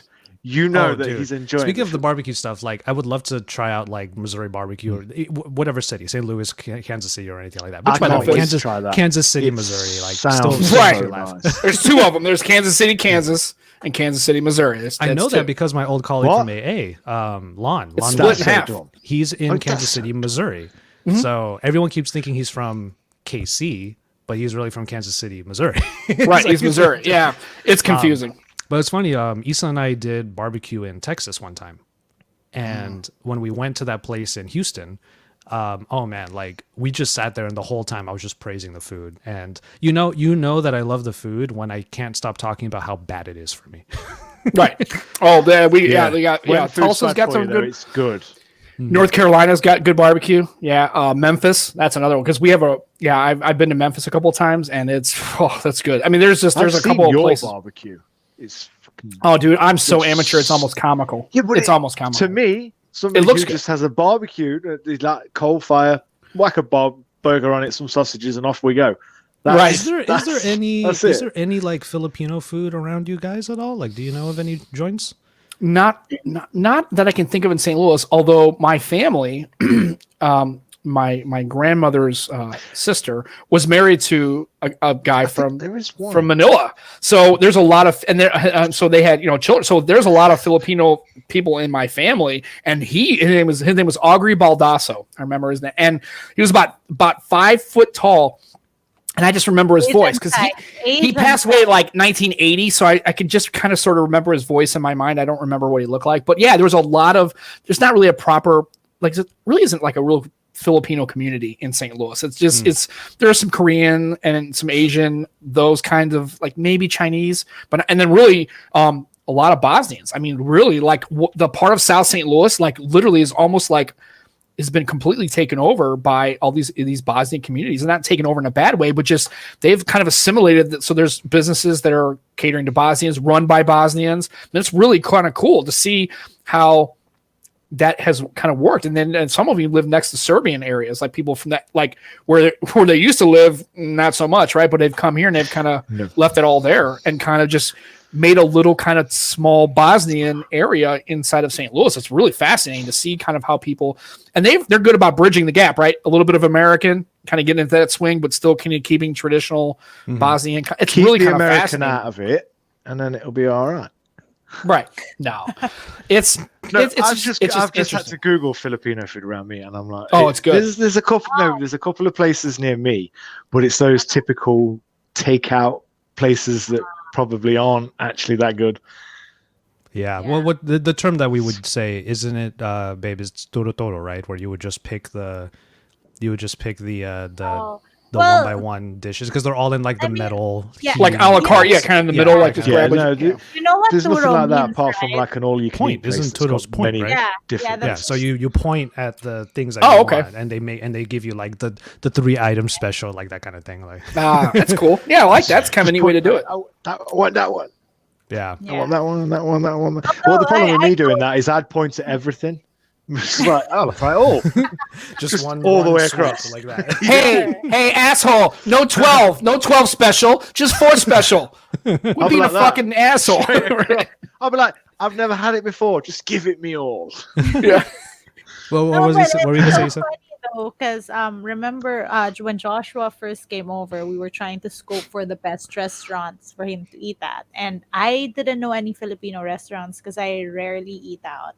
Because I still hold that the best places to eat here are just like houses, your friends. Yeah, people's house. Yeah. Mm-hmm. Yeah. Because here, actually, I mean, we're a small country, but there are so many different provinces with their own different way of cooking one dish. So with each province, with each city, you have a different spin on a specific dish. So what, like, for example, a big Filipino dish would be, let's say, sinigang, which is basically stew, right? It's like a meat stew, but it's like a meat soup, but the soup is not super thick, and it's the main ingredient in it, as far as like the flavor goes, is tamarind. So it's like got the sweet and sour kind of thing to it. Yeah, but here's the thing, that sounds quite nice. Tamarind. Yeah, it's tamarind for your dad because he grew up in Batangas. Exactly. But for my mom, it's guava. They use guava for it, and so it differs with each different place. And like the big restaurant chains, they usually cater to a specific place, which makes it. And then we have like Filipino fusion, but you never really get the sort of authentic experience unless you've visited the smaller provinces. And it's quite interesting because we are a very small country, but it's such a diverse, like I heard we had like more than 8,000 languages. Wow. Yeah, all the dialects and everything. Yeah. And she's right. Like it's, apparently there's they're even not dialects, babe. So I was corrected. Apparently we shouldn't call it dialect. Apparently it's supposed to be called languages, and there's that whole nuance. But I find it more to be slang and lingo. That seems to be the change, right? People use, like in the UK, and I didn't know until I started hanging out with Matt, where a parm and a bean mix and like all these different names for the same kind. Like everybody uses different kinds of slang and terminology. I'm like, what little city, you can travel 10 minutes one way and a word can mean completely different. Right. Which is true, means but where this you is are. the thing in Isa's case and in places in Asia, it's actually language. Exactly. You Right. could travel probably 5 miles away, and you literally cannot speak to the other Yeah. people because they just Right. won't Yeah. understand your Yeah. language. Yeah, I have to use the word. so Wow. actually I So can it travel is an very hour different. away, and I can travel an Jeez. hour away and they'd have a That's different crazy. language. Yeah, my dad has a different language actually. So aside from speaking Tagalog and English, he speaks Bicolano. Mhm. So and then And if there's you were to that whole say, divide. Yeah. Okay, and there's if you were to something say a we didn't phrase know. if you were to say a phrase in Tagalog to somebody who speaks, let's say, Bicolano, like she said, they would look at you like, what? Like if they didn't know Tagalog at all. They're not even similar. Ah, It's like that's very different really languages. that's Yeah. interesting to know because I thought we was weird. Like I can go to somewhere just outside London and speak to somebody in a food place and ask for food, and they'll be like, "What the fuck are you talking about?" But it's still English. They'll say, "What Yeah. the fucking hell you on about, you knobhead?" And I'm like, "Well, bread and then chips." Like, Yeah. you know what I mean? Because it's, Oh, it's, no, it's here, called yeah. something different. But like what and Alice is saying, It's not like interesting. it's not like Cockney It's a and Surrey. completely different Right. change. It's not like that Yeah. difference. It's more like it could be something It's completely. It's English and Tagalog basically. It's Right. it's a whole different language altogether. Well, and I guess my question is then what do you really do? I mean, do people have enough crossover? They speak Tagalog English. and they That's why then English. everybody just goes, fuck it, let's go to English. Mhm. Oh, okay. Yeah. Oh, so yeah. English is actually English is the an most official spoken language language in the of the world. Philippines. I thought it was I thought it was let's Mandarin say- Chinese. Oh no. There's a I billion mean- people I in mean, China. I was about to say No, they're playing with the and cheat the code. First of all, So, for example, if one of my favorite places to visit in the Philippines is Cebu. It is so I am at the top of this. Wait, I'm north of the country. That's right, babe. Am I north? I'm you're more north of the north. country. Yeah, you're more north. Yeah. So one of my favorite places to visit is south of the country, around an hour or so a plane ride away. They have beautiful beaches, the best lechons. But when I go there, it's either I speak in English or Bisaya, which is their language. My language, Tagalog, if I speak it there, probably a lot of them won't understand it. So I default to English when I'm there. It's pretty interesting. Mhm. Yeah. And then a lot of people, yeah. That's Go interesting. on. Yeah, I'm just curious. I just like I would have never. It's that's something you just don't learn. It's like I would have think if you go there and if you could speak the native language, you're like you could probably get around. And then all of a sudden you're like, no, if you speak that, you're kind of fucked. You're gonna have to go back to what I flew all this way just to get to a country and really absorb their language and culture and just have to fucking speak English. I'm like, shit, I could have done that anywhere, right? Here, like you'd be surprised because a lot of our tourists come here because they can speak in English. It's basically anyone. I can see anyone. why. Yeah, Right. anyone here. Like Joshua had like that experience. It's not like they'll be able to speak to you well, but they will understand you. So Right. you will never have that experience like you'd have in, like, let's say China or Vietnam or Bangkok, where you're just like, what is going on? No, like Yeah, you will I be hate able that. to navigate. But even then, really like easily. I get so But even then, irritated there's trying to communicate with somebody who doesn't understand what I'm saying. I'll get really like, when you just that's get me tense, too. you're just Actually, like, like, "For God's we have sake." stories God, of me I give me up. doing that. But like it's funny because we're gonna have this discussion on our show at some point. But yeah, the whole difference between a Filipino and a Filipino American experience. Because yeah. you would think that me as a Filipino going to the Philippines, that it would be some sort of like not really an easy experience, but at least I have sort of like my foot in the door at least. But Right. that couldn't be further from the truth. Like I am so much a foreigner in that country, despite being descendant from it, that it's such an interesting experience. But I'm like you, Matt, where you would think with all the technology that we have, it would be easy to communicate with anybody around the world, but it's actually not. And it's really hard. Like sometimes there was one time that we were that Issa and I were in Seoul in Korea, and we were struggling to figure out how to get home. And I was just having the worst time trying to communicate with this bus he driver. was so stressed. Yeah. And so this is the funny thing when we travel. I come from a third world country. He comes from a first world country. When he is traveling, he's like, why does shit not work? Or why does it not work the way I know it to work? Because shit works where I'm from. Where Right. I'm from, nothing works. And I'm like, I'm here going like, holy shit, everything works. So we're in Korea, we're lost. We couldn't figure out how to get back, right? We were getting confused with how the bus lines work. We couldn't figure out the train station. He's stressed because he's like, why does nothing work? And I'm like, holy shit, this is so cool. They have actual bus lights. This works. Things go to things. Wow, they just don't randomly drive everywhere. It's like, what the fuck is That's going why on? we get told it's called a first world problem when we moan about stuff. Oh, for sure. Because all I was thinking of was like, how am I going to get us home? Like that was all I wanted to. And he's just all like, that was in my head. You mean to tell me that this line, it'll go from here like right to there at like this time? Like pretty religiously? And they're like, yeah. She's like, well, fuck, that's awesome. That's a worldwide problem. And then Josh is over here like, this is bullshit. How come I can't get there? What is wrong with this place? And it's like, it's funny how two people who are that connected are having completely dynamic experiences simultaneously. And like, you're not having a good time. And Deez is like, this is the greatest shit ever. And Josh is like, I'm ready to shoot this motherfucker and then swallow a fucking bullet.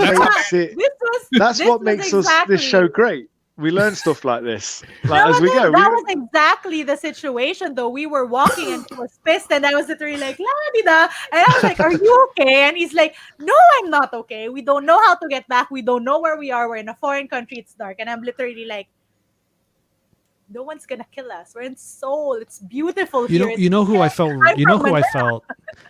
really bad for was that bus driver who was having the worst time trying to communicate with me, because you could tell all he wanted to do was help me.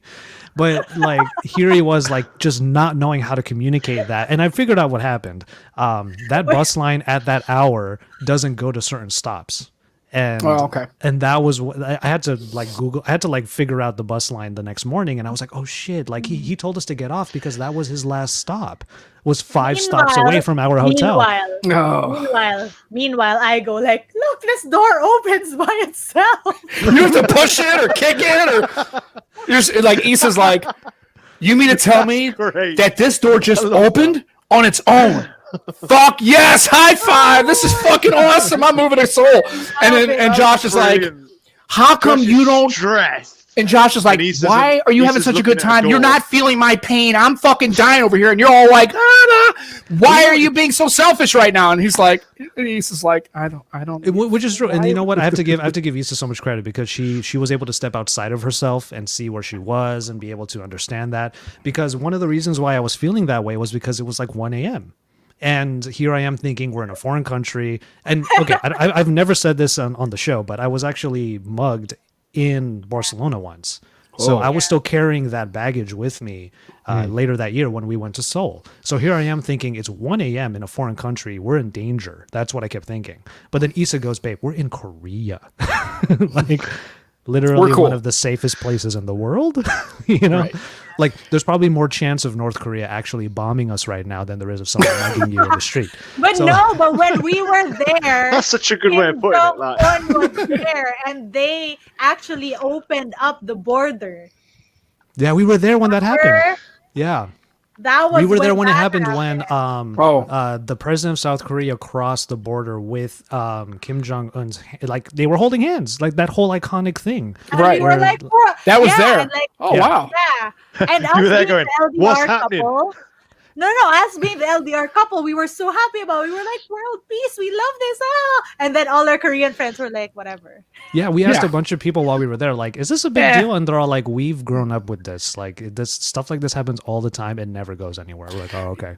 And they're like, that's okay if Kim Jong-un walks in, kind of but we don't want the rest of those million-ass motherfuckers to be coming in with them, right? Then we got a problem. They're going to come here and cause a bunch of chaos and shoot shit, right? We don't want that to happen. It's like anything political, isn't it? It's for us, people who live in other countries, see it on the news and think it's great, but for them, it's just another that happens, but then nothing follows it. Mm-hmm.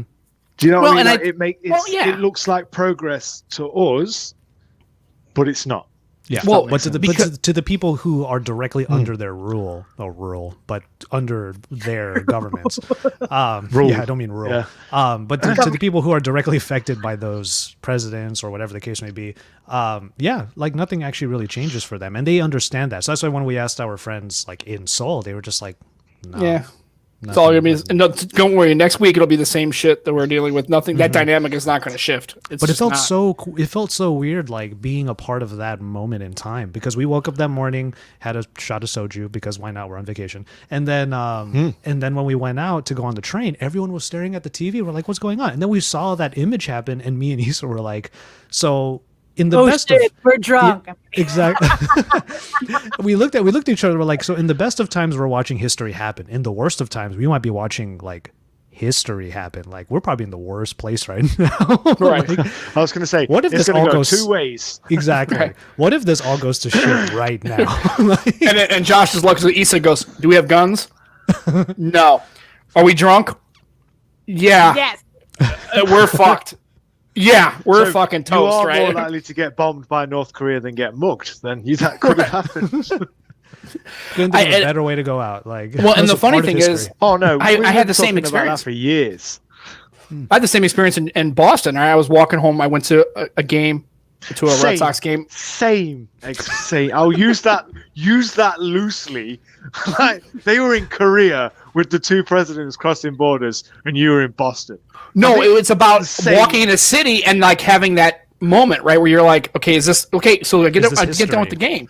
No, it's more like the weirdness about safety, right? You're like, okay, this is not Korea. This is like Boston. So I'm coming from the Sox game. I'm wearing a Cardinal jersey, which is I know because I'm an asshole, right? So I'm walking home. Yes. And so I walked all the way from Fenway Park and the Green Monster. Yeah, I walked all the way home. And I just walked the 2.5 miles home because I was like, I could take a cab. And I called as I'm walking, I called Becky and she's like, it's like 11 o'clock at night. And I stayed around and she's like, you're just walking home or to the downtown? I was like, yeah, why? She's like, you don't even know where you're going. I said, yeah, I do. Just walk down.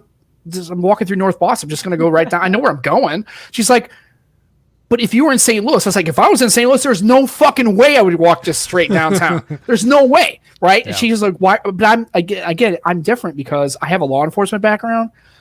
So I'm always kind of like paying attention to surroundings. And that's why I made the comment to her. I said, honey, when was the last time you heard of an off-duty or former police officer getting mugged? You don't hear about it very often because we are always paying attention. Like cops never go, oh yeah, I wasn't paying attention. I walked into a thing and I saw 6 guys. You know, as I was walking down the street the whole time, I'm looking around and seeing where people are and seeing cars that are going. I'm always hyper aware of where I'm at. Mm-hmm. Just wherever I'm walking around, even if, and especially in Boston because I don't know the area as well. In St. Louis, I'd be a little bit less paying attention. I know where I'm going. Yeah. But just the whole thing is, yeah, especially if you had an incident where you were physically assaulted, you know, and mugged, and especially at like knife or gun point. I mean, there's no guns. I'm sure nobody's going to pull a gun in Korea. You're like, holy shit, you have a gun in Korea? That's awesome. You just go ahead and shoot me because that's like incredible, right? No. It's like, because that's the beauty of it. Like in the United States, we're assuming that everybody's going to mug you with a firearm, right? Because everybody's got one.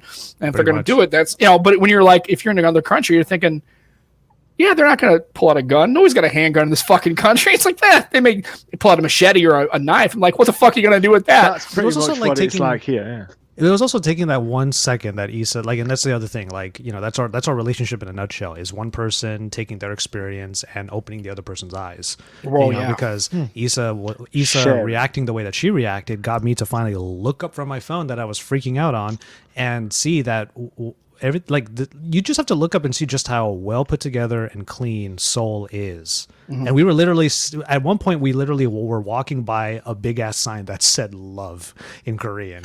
And I was like, I think we're okay. That's awesome. That's like, that is the definition of appreciating the little things, isn't it? Like, not paying attention to this, but paying attention to this. He's just like, honey, look up from your phone. There's a sign.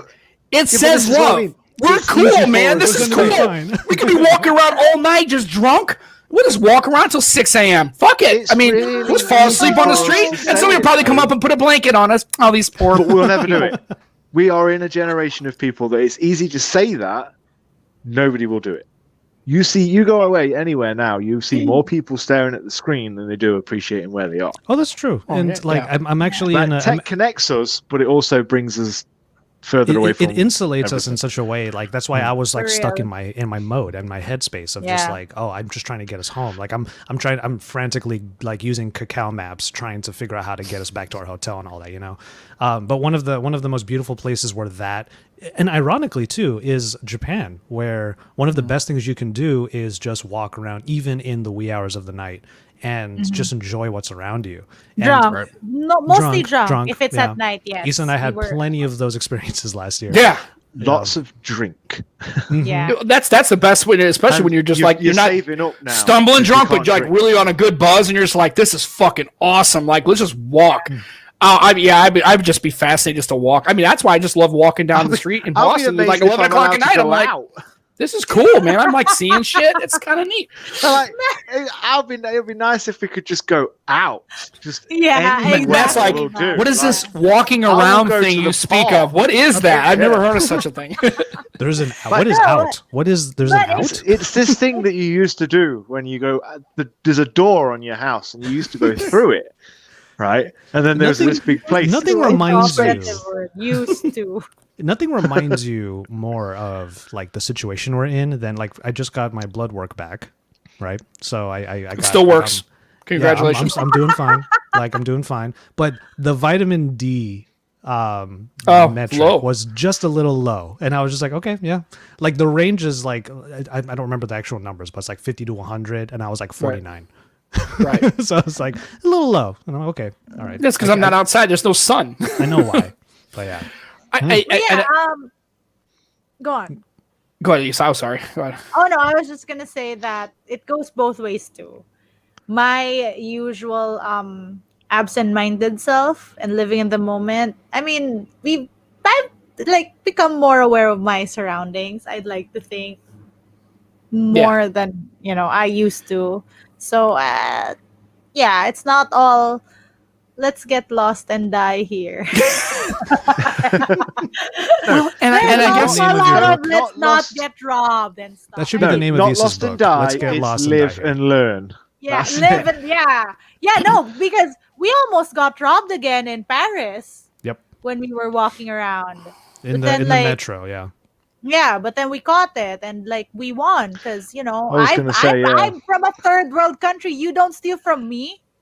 I Right. steal First of all, from we ain't got shit, and second of Sure, all, this is back normal. You stealing shit. That's why I'm Becky and I had this discussion because as we were walking down the road, I was walking and I was just talking to her on the phone, not because of anything. I was just like, this is kind of cool. Too bad you can't be here. Like just walking and experiencing the city and the sounds and just walking through Boston. It's kind of neat.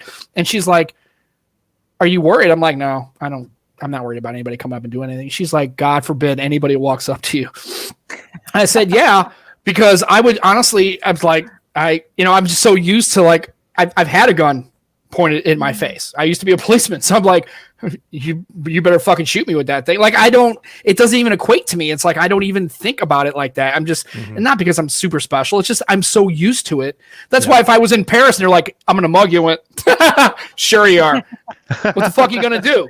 You gonna fucking throw a croissant at me? Look here, Pierre. Go fuck yourself. If you don't have a fucking, and my wife was like, "That's why I don't want to be anywhere with you because this is what you would do. You would be getting mugged. The guy would have a knife, and you look at this guy, and go, the fuck you gonna do with that? Like I take it out, like kind of clean my knife. I clean my fingernails with the tip of the knife. I go, what the fuck are you gonna do with this, huh, Pierre? Nothing. You ain't gonna do fucking shit. What you're gonna do is go and turn around and put that little dagger in your knife. And you're gonna leave me the fuck alone because if not, I'm gonna beat your fucking little French Parisian ass within an inch of your life. Stuff that beret up your ass. And I'm gonna fucking throw you in the fucking Champs-Elysees or wherever the fuck it is you got here in this French bullshit." And she'd be like, "You're like a psychopath. You'll just like go off." And this guy be like, "I don't know if I should kill this guy because he's so crazy. This guy's gonna kill me with my own weapon." I'm like, I'm really not gonna fuck with this guy. Yeah, I'm not gonna do that, babe. That's not me. No, Josh is gonna be like, yeah, but it's just interesting to see how. I'd like to see Josh react like that. That would be quite No, but you're right, Not gonna Josh. happen, honestly. But Issa just looking at Josh and going, "Hey, kind of get out of your own headspace, right? And kind of open up the fact that look where we are, right? We're not in St. Louis, we're not in the South Side of Chicago, we're in Seoul. You have to Even then, change.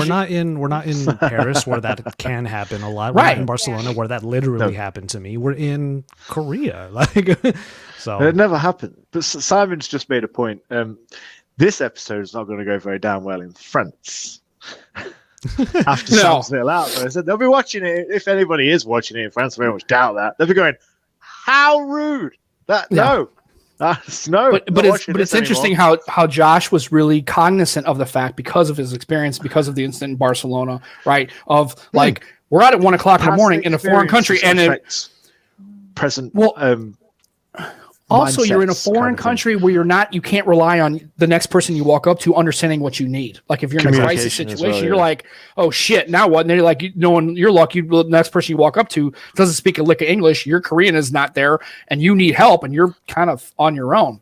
Yeah, and to that point, like the 1 a.m. thing was one thing, but my what happened to me happened in broad daylight. So it wasn't even like a matter of safety because of the time of day. It was just, it happened. And I just keep thinking, it happens. And it literally happened to me. So here I am projecting that onto the entire situation. So that was really what it was. But that's literally one of that in Paris, like Issa said earlier, when she almost, like, there was literally a hand in her bag. It didn't get anything, but there was a hand in her bag. But it was also, I have thief-proof that bag. Like, I think I had at most 20 euros in that bag, and it was filled with cheese, babe. Remember? We had just bought a bunch of cheese. Trying to steal from you with cheese. He opens it up like, Sacre Bleu, I could just fucking steal this anywhere. You're supposed to have new shit. You got the same shit. I could have got it down the street. Shit! God damn it, man. He opened it up. He's like, he's reading. He's like, oh, Camembert Brie. Oh, fuck. That was literally what it was. It was Camembert. Yeah. So let me see if I got this right. I pick one person to steal shit from, and she's got shit from down the street. Fuck me. You know, this is so funny because Matt was saying like, this show won't go down well in France, but I was about to say, but look at just the pinpoint accuracy of Sam's, of what Sam is saying. Like, yeah, sure, it might come from a certain place, but his references are very accurate. So you gotta give him credit for that.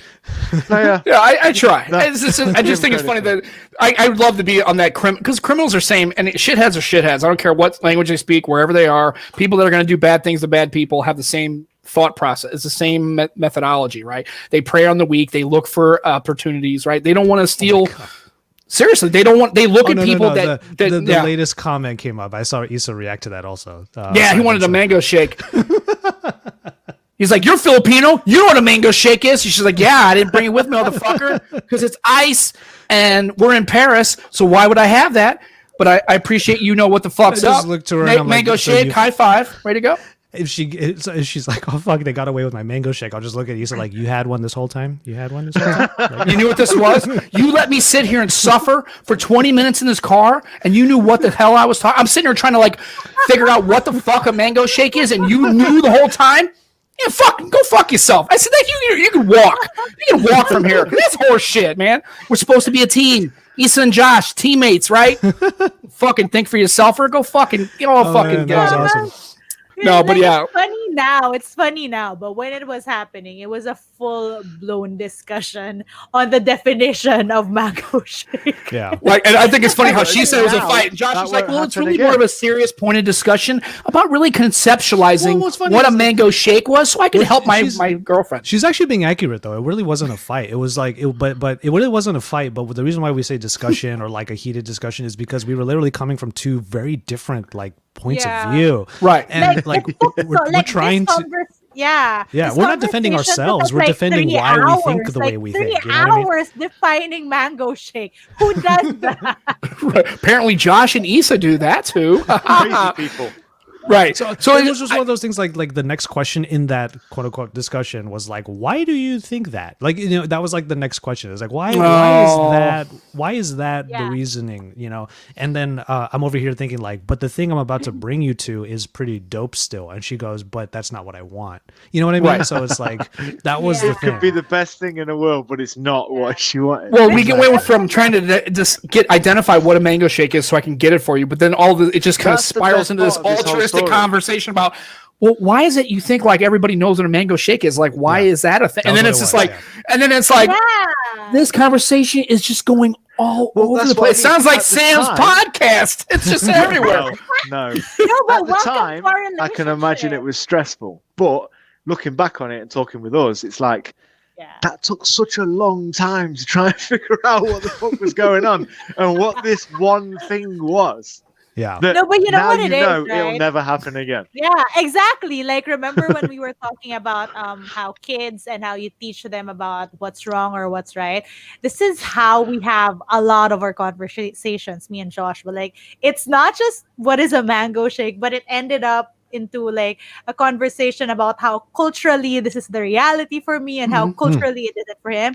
And so like I think that's why we call it a longer discussion, A because longer one, most of our discussion. discussions are longer. Like we could talk about some tiny thing, and But it again, always we end up with But it always comes back down to its simplest form, because we had that discussion, we had that whole like talk about, oh well, what is a mango shake and why do you think that way and why is it different, like, you know, all that stuff. And then eventually I finally get us to like a well-known boba spot and I give her the drink and she takes a sip and she just looks at me and she goes, "This is not a mango shake." that is exactly how it ended. And what, Then I bet the I was best bit like- was that drink that you had was nice. It just wasn't. Yeah, Exactly, I was just sick. exactly. But then I said it's a cute cup, it's a cute place, it's not a mango shake. You still enjoyed the But it's drink. okay. It's just It's not what you nice. were. Yeah, it's yeah, just yeah, not what yeah. you were saying. and those are the things in your relationship that those are building blocks to how you learn how to, and then and also it's one of those things that later on, because Becky and I do the same thing. We'll have these shared experiences over the last 10 years of doing all these things, and right in shitty situations or difficult times or talking about stuff. And it would what eventually would happen is we'd get in a similar situation. She'd look at me, she'd go, "Mango shake." I went, "Yeah, mango shake." She'd be like, I "Fuck, love the same that. thing," right? Right? We will use those terms. Like I'll look at her, and we wouldn't have to do it. She'll just look at me. She goes, "This." I go, "Yeah, remember that?" And she was like we'll get to a point where she'll know where my mind's already gonna go. She's like, she'll know me well enough. She's like, "Oh shit, if this is the way it's gonna go." And she even told somebody one time in a conversation, "I don't need to ask my husband because I know if he heard this conversation, this is what he would tell you. And trust me, you'd rather hear it from me. Because if he gets involved in this shit, you are not going to like the way this is going to go down because he's going to be a lot more direct about it." And the guy's like, "Okay." And then she squashed it. But she like kind of, you start to get a vibe where you guys, as you live together, and eventually that'll be, that's the culmination of your relationship, right? You'll kind of look at each other and go, 100% attest to that. and you'll go, Yep. "Really? This?" She's going to go, "Yeah. We're going to do this right now." And I go, "High five. Let's do it, man." Boom. And she'll be like, "We're in." That's And then true. we're like, Yeah. and we're like a concerted effort, like a Josh and Issa tsunami of shit. You guys are going to be like, you're going to get to that next situation in Korea and you're going to go, "Remember the time with the," yeah. She goes, "Are you going to get out your phone?" "Yeah." "Are you going to enjoy?" And you're going to go, and you're going to go, "Love." You're going to be like, "Fuck yes, we're good. Let's get it figured out." Yeah. The next city you go to, it's going to be not a thing because you have these experiences. Yeah, going to get mugged, right? And you're going to go, "Yeah, me and you, ride and die forever." Fuck yeah. That's when you know your relationship. If you get to a point where you can just look at each other and just know what's going on, like you go, "Yeah." We kind of had a little It's bit of not that. that. We You kind get of had a in little bit trouble, of that, but you know, it just the look. depends on like the different destinations that we like frequented. Like I'll tell you right now, if she and I ever went back, when she and I finally I was make going our to say, way did back, you say if? yeah, I know We're going, baby. We're going. Yeah, when we make our way back to Taipei, there's just going to be all of these little moments between because that's where we met. So all of these little, we're going to go back to the bar where it became very clear to me that this chick is dope. I was very drunk. It's funny. You know what I was doing? Josh is like, "This chick's up," and he's just like, No. "I'm so faded right now. I'll talk to her." Okay. Okay. You know what was happening? That was though? so Like, good. She's so- amazing. I'm so drunk. I at this point in the night, so I had quit smoking, but then this was the time that when I drank, I would smoke, and you know, social I'm drunk, drinker, like, smoker person. Okay. Yeah, I gotcha. So I lit because I I used can to be relate. like a really heavy smoker. I was at the kitchen of that bar talking to the lineman and the chef, asking for cigarettes. That was where I was at. I was bombing cigarettes from the people in the kitchen.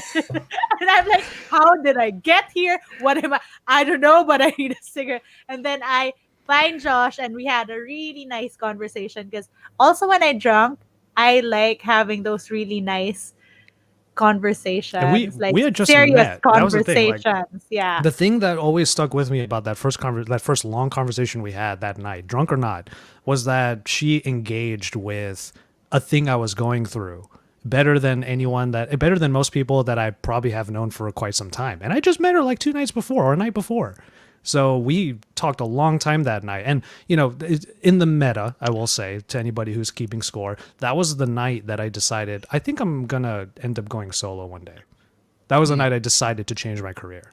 And it was partially because Issa talked me through all of that when I was going through those existential crises. So that's what I remember. And she's like, I'm drunk. That's the two perspectives. It's one experience for one experience for another, but Exactly. they both come together to make. But she was right there with it. whole Like, drunk or not, she was situation. right there with it. Yeah. She probably remembers all the stuff we talked Yeah. about. Oh, no, that's what I mean. Yeah. It's like one experience for one person, one experience for another, but it sort of comes together as something that's a fond memory and something you remember as this was the point in my life where this happened and this happened. Yeah, So- that is one of the experiences I'll always remember from that show. And then if Issa and I were to go back and relive or to go back to those places, it would just click in our heads. Yeah. That, hey, this I was, can this was that moment. This was that totally moment. relate, because that's pretty much like I met my missus at a wedding and I was drunk and I was bumming. I was bumming fags, I was bumming drinks, and it was off her, and that's how we met. Wait, And I just have to say that it's now so obviously nice. 11 years later, here we are, 2 kids, house. Yeah. See, Yeah, I we mean, that's Only 11 what's years, funny about not 50 like meeting Sam. people when you're drunk or whatever, because you don't really expect anything out of it. Nope. Like, obviously, this was a very genuine interaction because, I mean, okay, I come from a very traditional country. Our culture is very traditional, but I've always said that I don't like the idea of courtship. Because if you're meeting someone who obviously, no, babe, you know what? Hey, Well, you got all of it. That's all I'm saying. no, I know, but okay, traditional courtship here is literally like a guy going to you and saying, "Can I court you?" And I'm like, You "Why?" have a gentleman like, caller. Why? Yes. Why would you even ask that though? If you wanted to do it, like, if you say that automatically, I know you're just showing me your good side, and then like, what do I get from that? Because like a person who obviously wants something from you or wants to win your heart would obviously act nice towards you, right? And if you like the person back, you would obviously only show them the nice parts. But on the other hand, if you meet someone drunkenly, you've already automatically shown them your worst parts. That's And true. then Straight off the there's bat. there's no going downhill from there. Right, you're right. It's all uphill. It's like, oh, this is all great. You started at the bottom. And you And can't now go I need to down. make sure. I need to make sure we're responsible on the show, though. Aditya, you should not start drinking to find love. Let me just say that. No, And if he mentions anything about something, just ignore him. He's weird. no. We're talking Yeah. about love. You can inevitably understand where Aditi is going to just appear with these inappropriate comments in a minute. Well, I will just say that we're talking about a specific Peanut butter instance. lube. That's what I'm just going to say. Yeah, Peanut butter lube. we're gonna go right past that. I will just say it's not a requirement. Look at Sam's Sam. just He's stressed. blushing. Oh my god! But It's not a Aditya's just going to requirement. say it. So there we go. It's not a requirement, Aditya. We're just giving an instance where it helped the situation. Let's just put it that way. Well, and it's just funny how you're going to. Those are the moments where how you never know when your life's going to go in a path, right? Where those paths Yeah. start to diverge, you don't know when those moments are, and you can look back. You always look back retrospectively and say, "Hey, I remember the time." But at that, like the next day, if I were to ask Josh, he said, "Yeah, I had a pretty conversation. This really pretty girl. We were talking. It was like a really good conversation." I guarantee you, he didn't at that moment know like where, like today, like where this path is. Life is always the journey. It isn't the destination, right? It's about getting to the places you get to. And like my wife and I, you know how we first got in contact? We went to school together, but I had a Facebook. She knew I was a cop, and she said, "Hey, I'm dating this guy, or it's like he lives in Kentucky, but it's long distance, and can you run this guy? I was like, not really supposed to do that, but I said, okay, fine. So I kind of did it anyway, right? It kind of broke the rules. So I told her, I said, he's cool. Like, I don't see anything criminally wrong. Just as an aside, if you're already not dating this guy and you already feel weird enough to run this dude to see if he's a shit melon, it's probably not a good way to start a relationship, right? It seems like a bad vibe. Mm-hmm. She's like, okay. And then we kind of talked, and and she's like, hey, Christmas time, how's it going? Well, not great. My wife left, and I'm living in a house alone, and I got a kid, and I don't know what the fuck I'm going to do, right? So my life was like in a bad spot. And we just got talking. We went to a movie, and that was it. That was the end of it. Like, and just how now 10 years later, here we are in a point where she just walks in and writes me a letter. I'm going to Target to buy shit. I'm like, go ahead, right? I don't care. How it's interesting how that gets there, but just it's so great hearing your guys' story like that. It's just like I love hearing those kind of things because those are the things we do the show for. Example of don't look back on your past mistakes as regret. Yeah. Look at them as a road of lessons that led you to where you are now. And I love that I love the way that you brought it up, in that, like, if you were to ask me the day after that conversation happened, like, what would my feelings be about it? Like, yeah, maybe I'll think a little bit into it, but at the same time, it's like, it was a good time. I would probably, like, I don't want to assume anything, but, having known Issa for a few years, you probably were, I think that probably Issa was the next couple of days just going, it was just another day. It was just another fun, drunken conversation. It didn't mean nothing. You honestly, know what I mean? I was very, okay. It was like my second tech event. And I didn't know who you were, and I didn't know how tech stuff worked.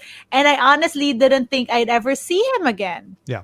To be completely honest, I met cool people. He's cool. Like, we talk. It was a nice conversation, blah, blah, blah. But I didn't.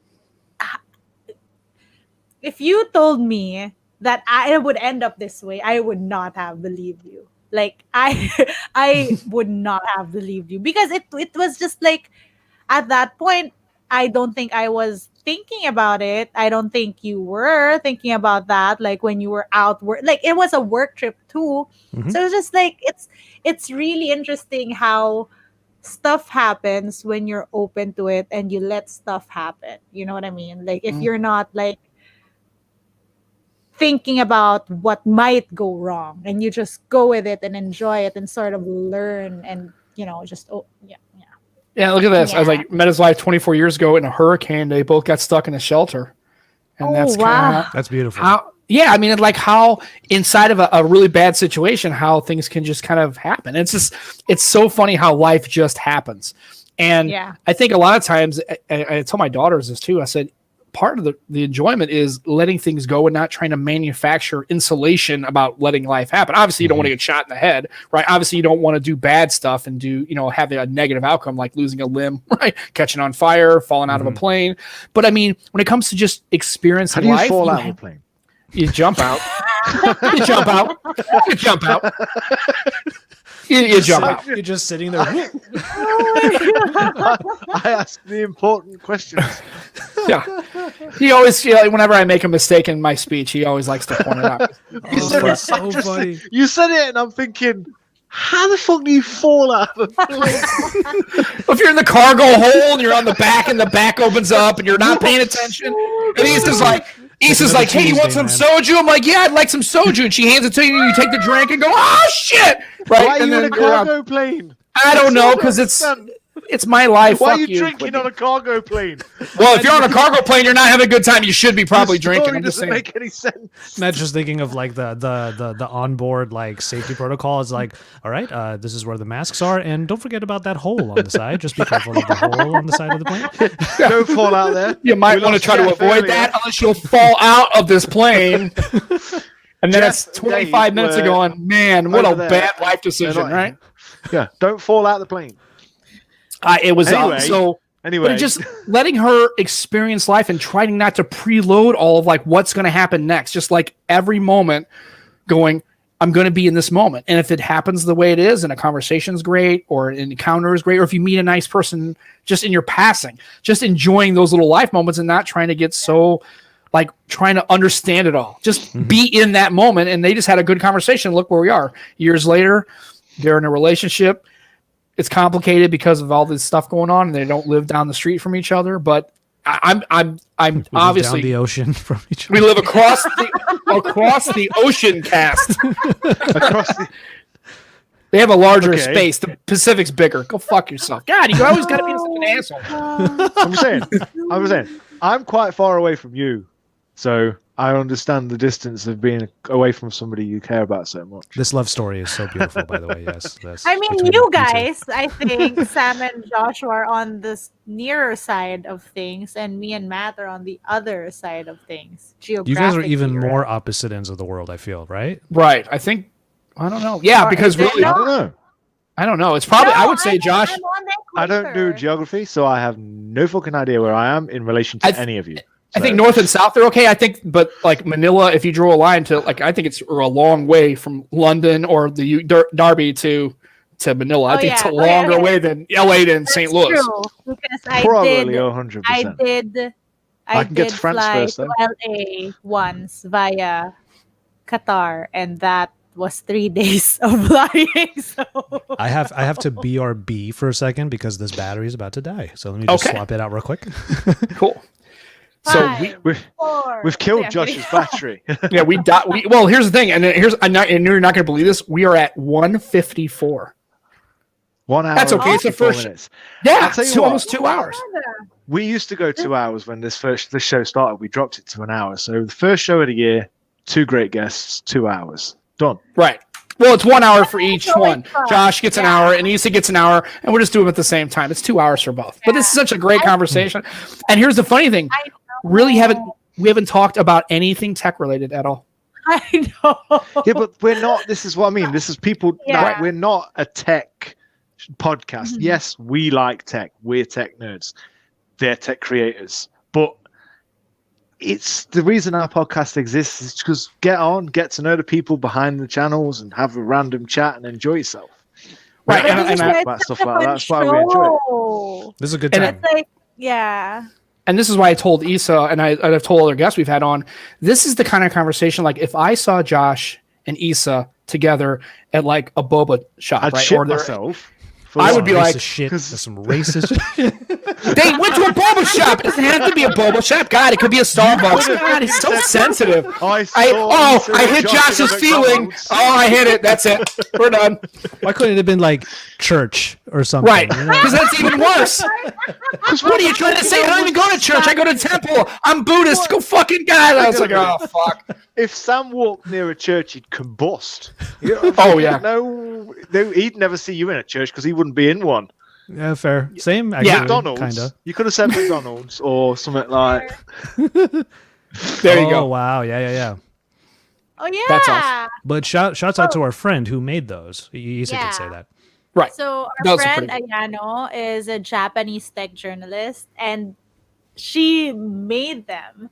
I actually met her on a work trip in China, and the first thing I saw were those earrings, and she eventually gave me a pair, and I love them. They're awesome. That's awesome. And very useful. And very useful. Right. And my dumbass at one point was like, so do you have to like bring the phone up to your ear and like do that? And then Issa was like, you could take the earring off, babe. Like There's a back on it. You can remove it and take it out of your ear and then put it back in. My Ayano dumbass, does I'm that. like this. Like, Ayano does that. She's so used to it that when she gets a new phone, she literally just goes like, here. I was like, Click.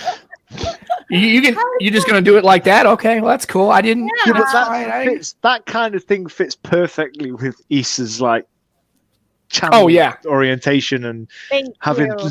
tech, but No, I'm tech so happy. that about lives it. with you and you live by the life and everything else, and it's a part of you. So they're earrings, Yeah. but they're multi-purpose. So Mhm. it's brilliant. It's It's a great. good look and a good use. Yeah. And speaking of Yes! people, speaking of like being away from people, like we miss the hell out of our friend Ayano. Like she's in Japan. Like we miss her a whole hell of a lot. But yeah, so shouts out to Ayano. Absolutely. And then, like I said, and the only tech thing I will say that I got is my wife is very happy because of this mouse. It's a silent mouse. I guess it's what. I guess Okay. Wait, I was just thinking. Why don't you wait, get why? those? I was thinking, Yeah. why is Becky excited about a mouse? And then when you said 'cause- silent, because you Right. said silent, I was like, oh, that's why. It literally Right, 'cause looks she like always something you would complains. buy. Because literally looks like something you would buy in the terminal at the airport. Right. It's like, look at this little mouse. I was like, I needed a mouse, and I was like, fuck. So I bought it at the good gift shop, right? No, what happened was I was doing something else, and she always complains that when I'm playing games, the click and click, like at night, middle of the night, in the morning, I get up, because remember, I'm up at 5:30. She doesn't. To play World of Warcraft? No, I'm not using a fucking controller or playing anything on my computer. Okay, so you're playing World of Warcraft. Why are you hitting the mouse so fucking hard? I'm not. I'm just using it, clicking it, and she's sensitive to sound. Yes, my lord. More. So I told her, I said, hey, babe, guess what? I bought a new mouse. No, I bought a new mouse, and she was like, right? But I said, oh, wait, watch, listen. She's like, oh, you're my fucking hero. High five. And she's like, yes, you fucking bought a mouse that's $20 and it doesn't make noise. I love you. I did it for my wife. A keyboard as well. No. That's how Joshua wakes me up. We go on these calls in the morning, but I am so bad at waking up in the morning that sometimes what he does is he just stays on the line and starts working. Except Joshua types loudly on his mechanical keyboard. There you go. That's what it is. It's not just that I type loudly. It's okay. I got told off by Sam for the same thing. So yeah. Yes, and I literally had to go. I had to go for the tactile switches. Mine's here. I can't help it. It's right here. That's where I need it. I even make the point of going for like the quieter switches for that reason. So like I don't go for the blues anymore or anything like that. That's in my office where that's just me. So but yeah, I would literally be typing and she would, and it would be so funny because it would irritate her just enough that she would hang up once in a while and like just like I don't want to hear that. But it's like I will say the clickety clacking is pretty annoying if you're not the one doing it. Yeah, and it's an effective way to get me up because again, I will not wake up for shit, but it wakes me up for some reason. I once caught him in a hotel room. We were about to leave and he was standing in front of his setup. He set up his laptop and everything. His keyboard was there and he was typing and I'm like, what are you typing? Like, we're about to leave. And he's like, oh, no. I'm just practicing. I'm very proud of my word per minute rate. Let me just say that. So there are times if I'm bored, honestly, I go to like those the typing websites, TypeRacer, Key Hero. I go to those websites and I just type just to see what my words per minute are. Like it's just the act of typing. It's like driving. I just like typing. I like driving. Right. Like it's such a mundane thing to like.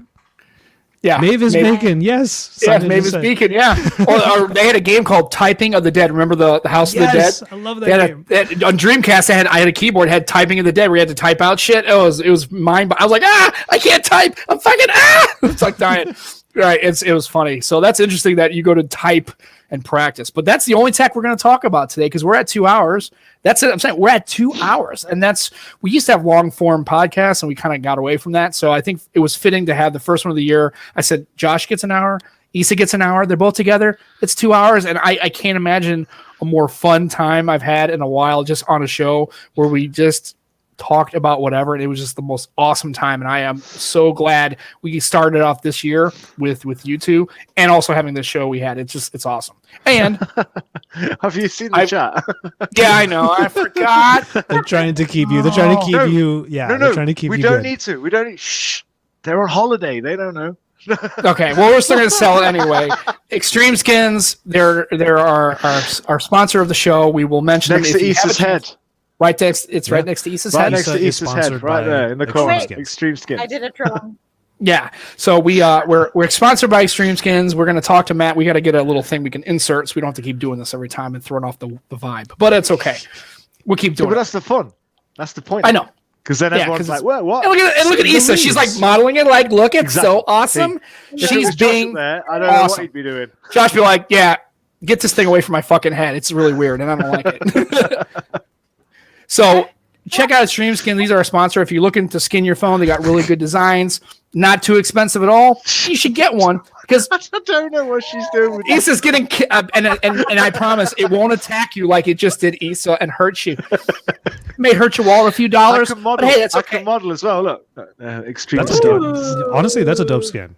Yeah. Oh, yeah. Really, really good. Likes those wooden that is nice, isn't it? Wood. They've got loads of different wood effects ones and glittery ones and colourful ones and textured ones and They even have like They've pink got- and they stuff. even I have think. clear ones. So you, obviously, if you want to show off the original color of your phone but still protect it, there you go. So That's it. That's the plug. That's it. That's the plug. Go check them out. Extremeskins.com. They're on our I website. said they have pretty ones, and Issa went, "Ooh." Yeah. And they do not have a mango shake, but we need to get one. We'll talk to them about that. Honestly, I'm it not does, gonna lie. we have, I don't even know where you could get one here. Like, right? See, that's what I'm saying. It's I honestly don't know it's where not you as could find easy one here. as Issa was making it out to be at the time. It was like, let's just get a mango shake. So yeah, No shake. No, well, we can make them. We can make them next time. I really feel like one of the shirts for Technically Together one day will be like, the fuck is a mango shake? Like, it's gonna Right.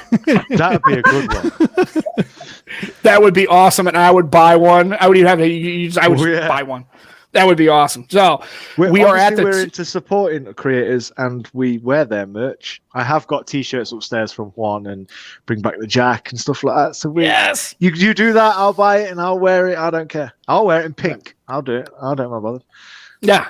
So he'll wear it in pink. So you heard it here first. So if he tries to balk on that or tries to welch, he said he'd get one in pink. So he's going to do it. Well, that puts us at 2 hours, 4 minutes, and that's probably going to where we wrap this all up. It's been an awesome time. Issa, I always enjoy talking to you. You're just so energetic and fun, and I love your – and Josh, He's all right. He's okay. He's got his moments. We're working on him. He's a little rough around the edges. We're going to have to work on him a little bit. I'm a work in progress, always. We got We a all pink are. T-shirt that says Issa on it. So we're getting there. Yeah, he's getting the smell on it, so that when he ships it to her, she can smells like okay, that. first of all, that literally happened. I sent her something, and it wasn't even clothing. It was like, what was it? It was a book, It was right? my book.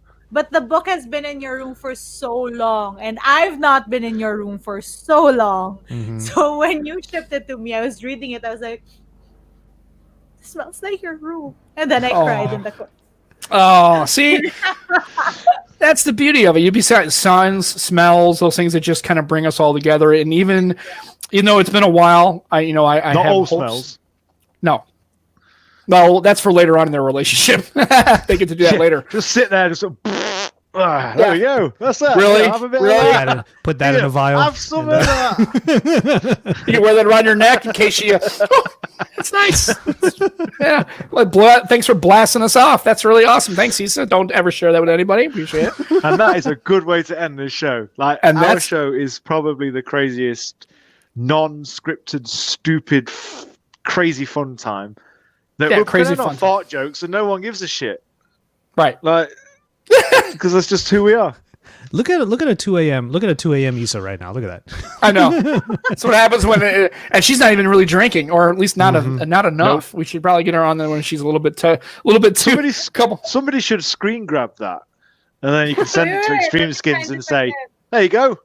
Yeah, you actually have a proper We've got sponsor who literally doesn't look have like these two idiots. It somebody actually looks like a really pretty holding lady. Yeah, Got it actually looks like modeling the sponsor sign. Extreme Skins. Look. yeah. So that's where we're gonna end the show, Josh. We appreciate. I know we got to get up early, and we appreciate you taking your time. Issa, we know you're staying up way late to do we that. took But up Josh's whole morning. Like, no, I don't know if That's you had okay. anything planned doing videos or but we appreciate you taking. I think your it's time, going to be a especially scripting all day, of it. so we're all good. It's all good. okay. Well, good deal. So for Matt, for Sam, Joshua Vergara, Issa, thank you for taking time out of your day to staying. If anybody's in the chat, hanging out with us, it's been awesome. This is like the best chat ever. You guys are awesome. Everyone in the chat, I appreciate you guys taking your time and sharing 2 hours with us. We'll be back next Sunday, and who knows what the hell is going to happen.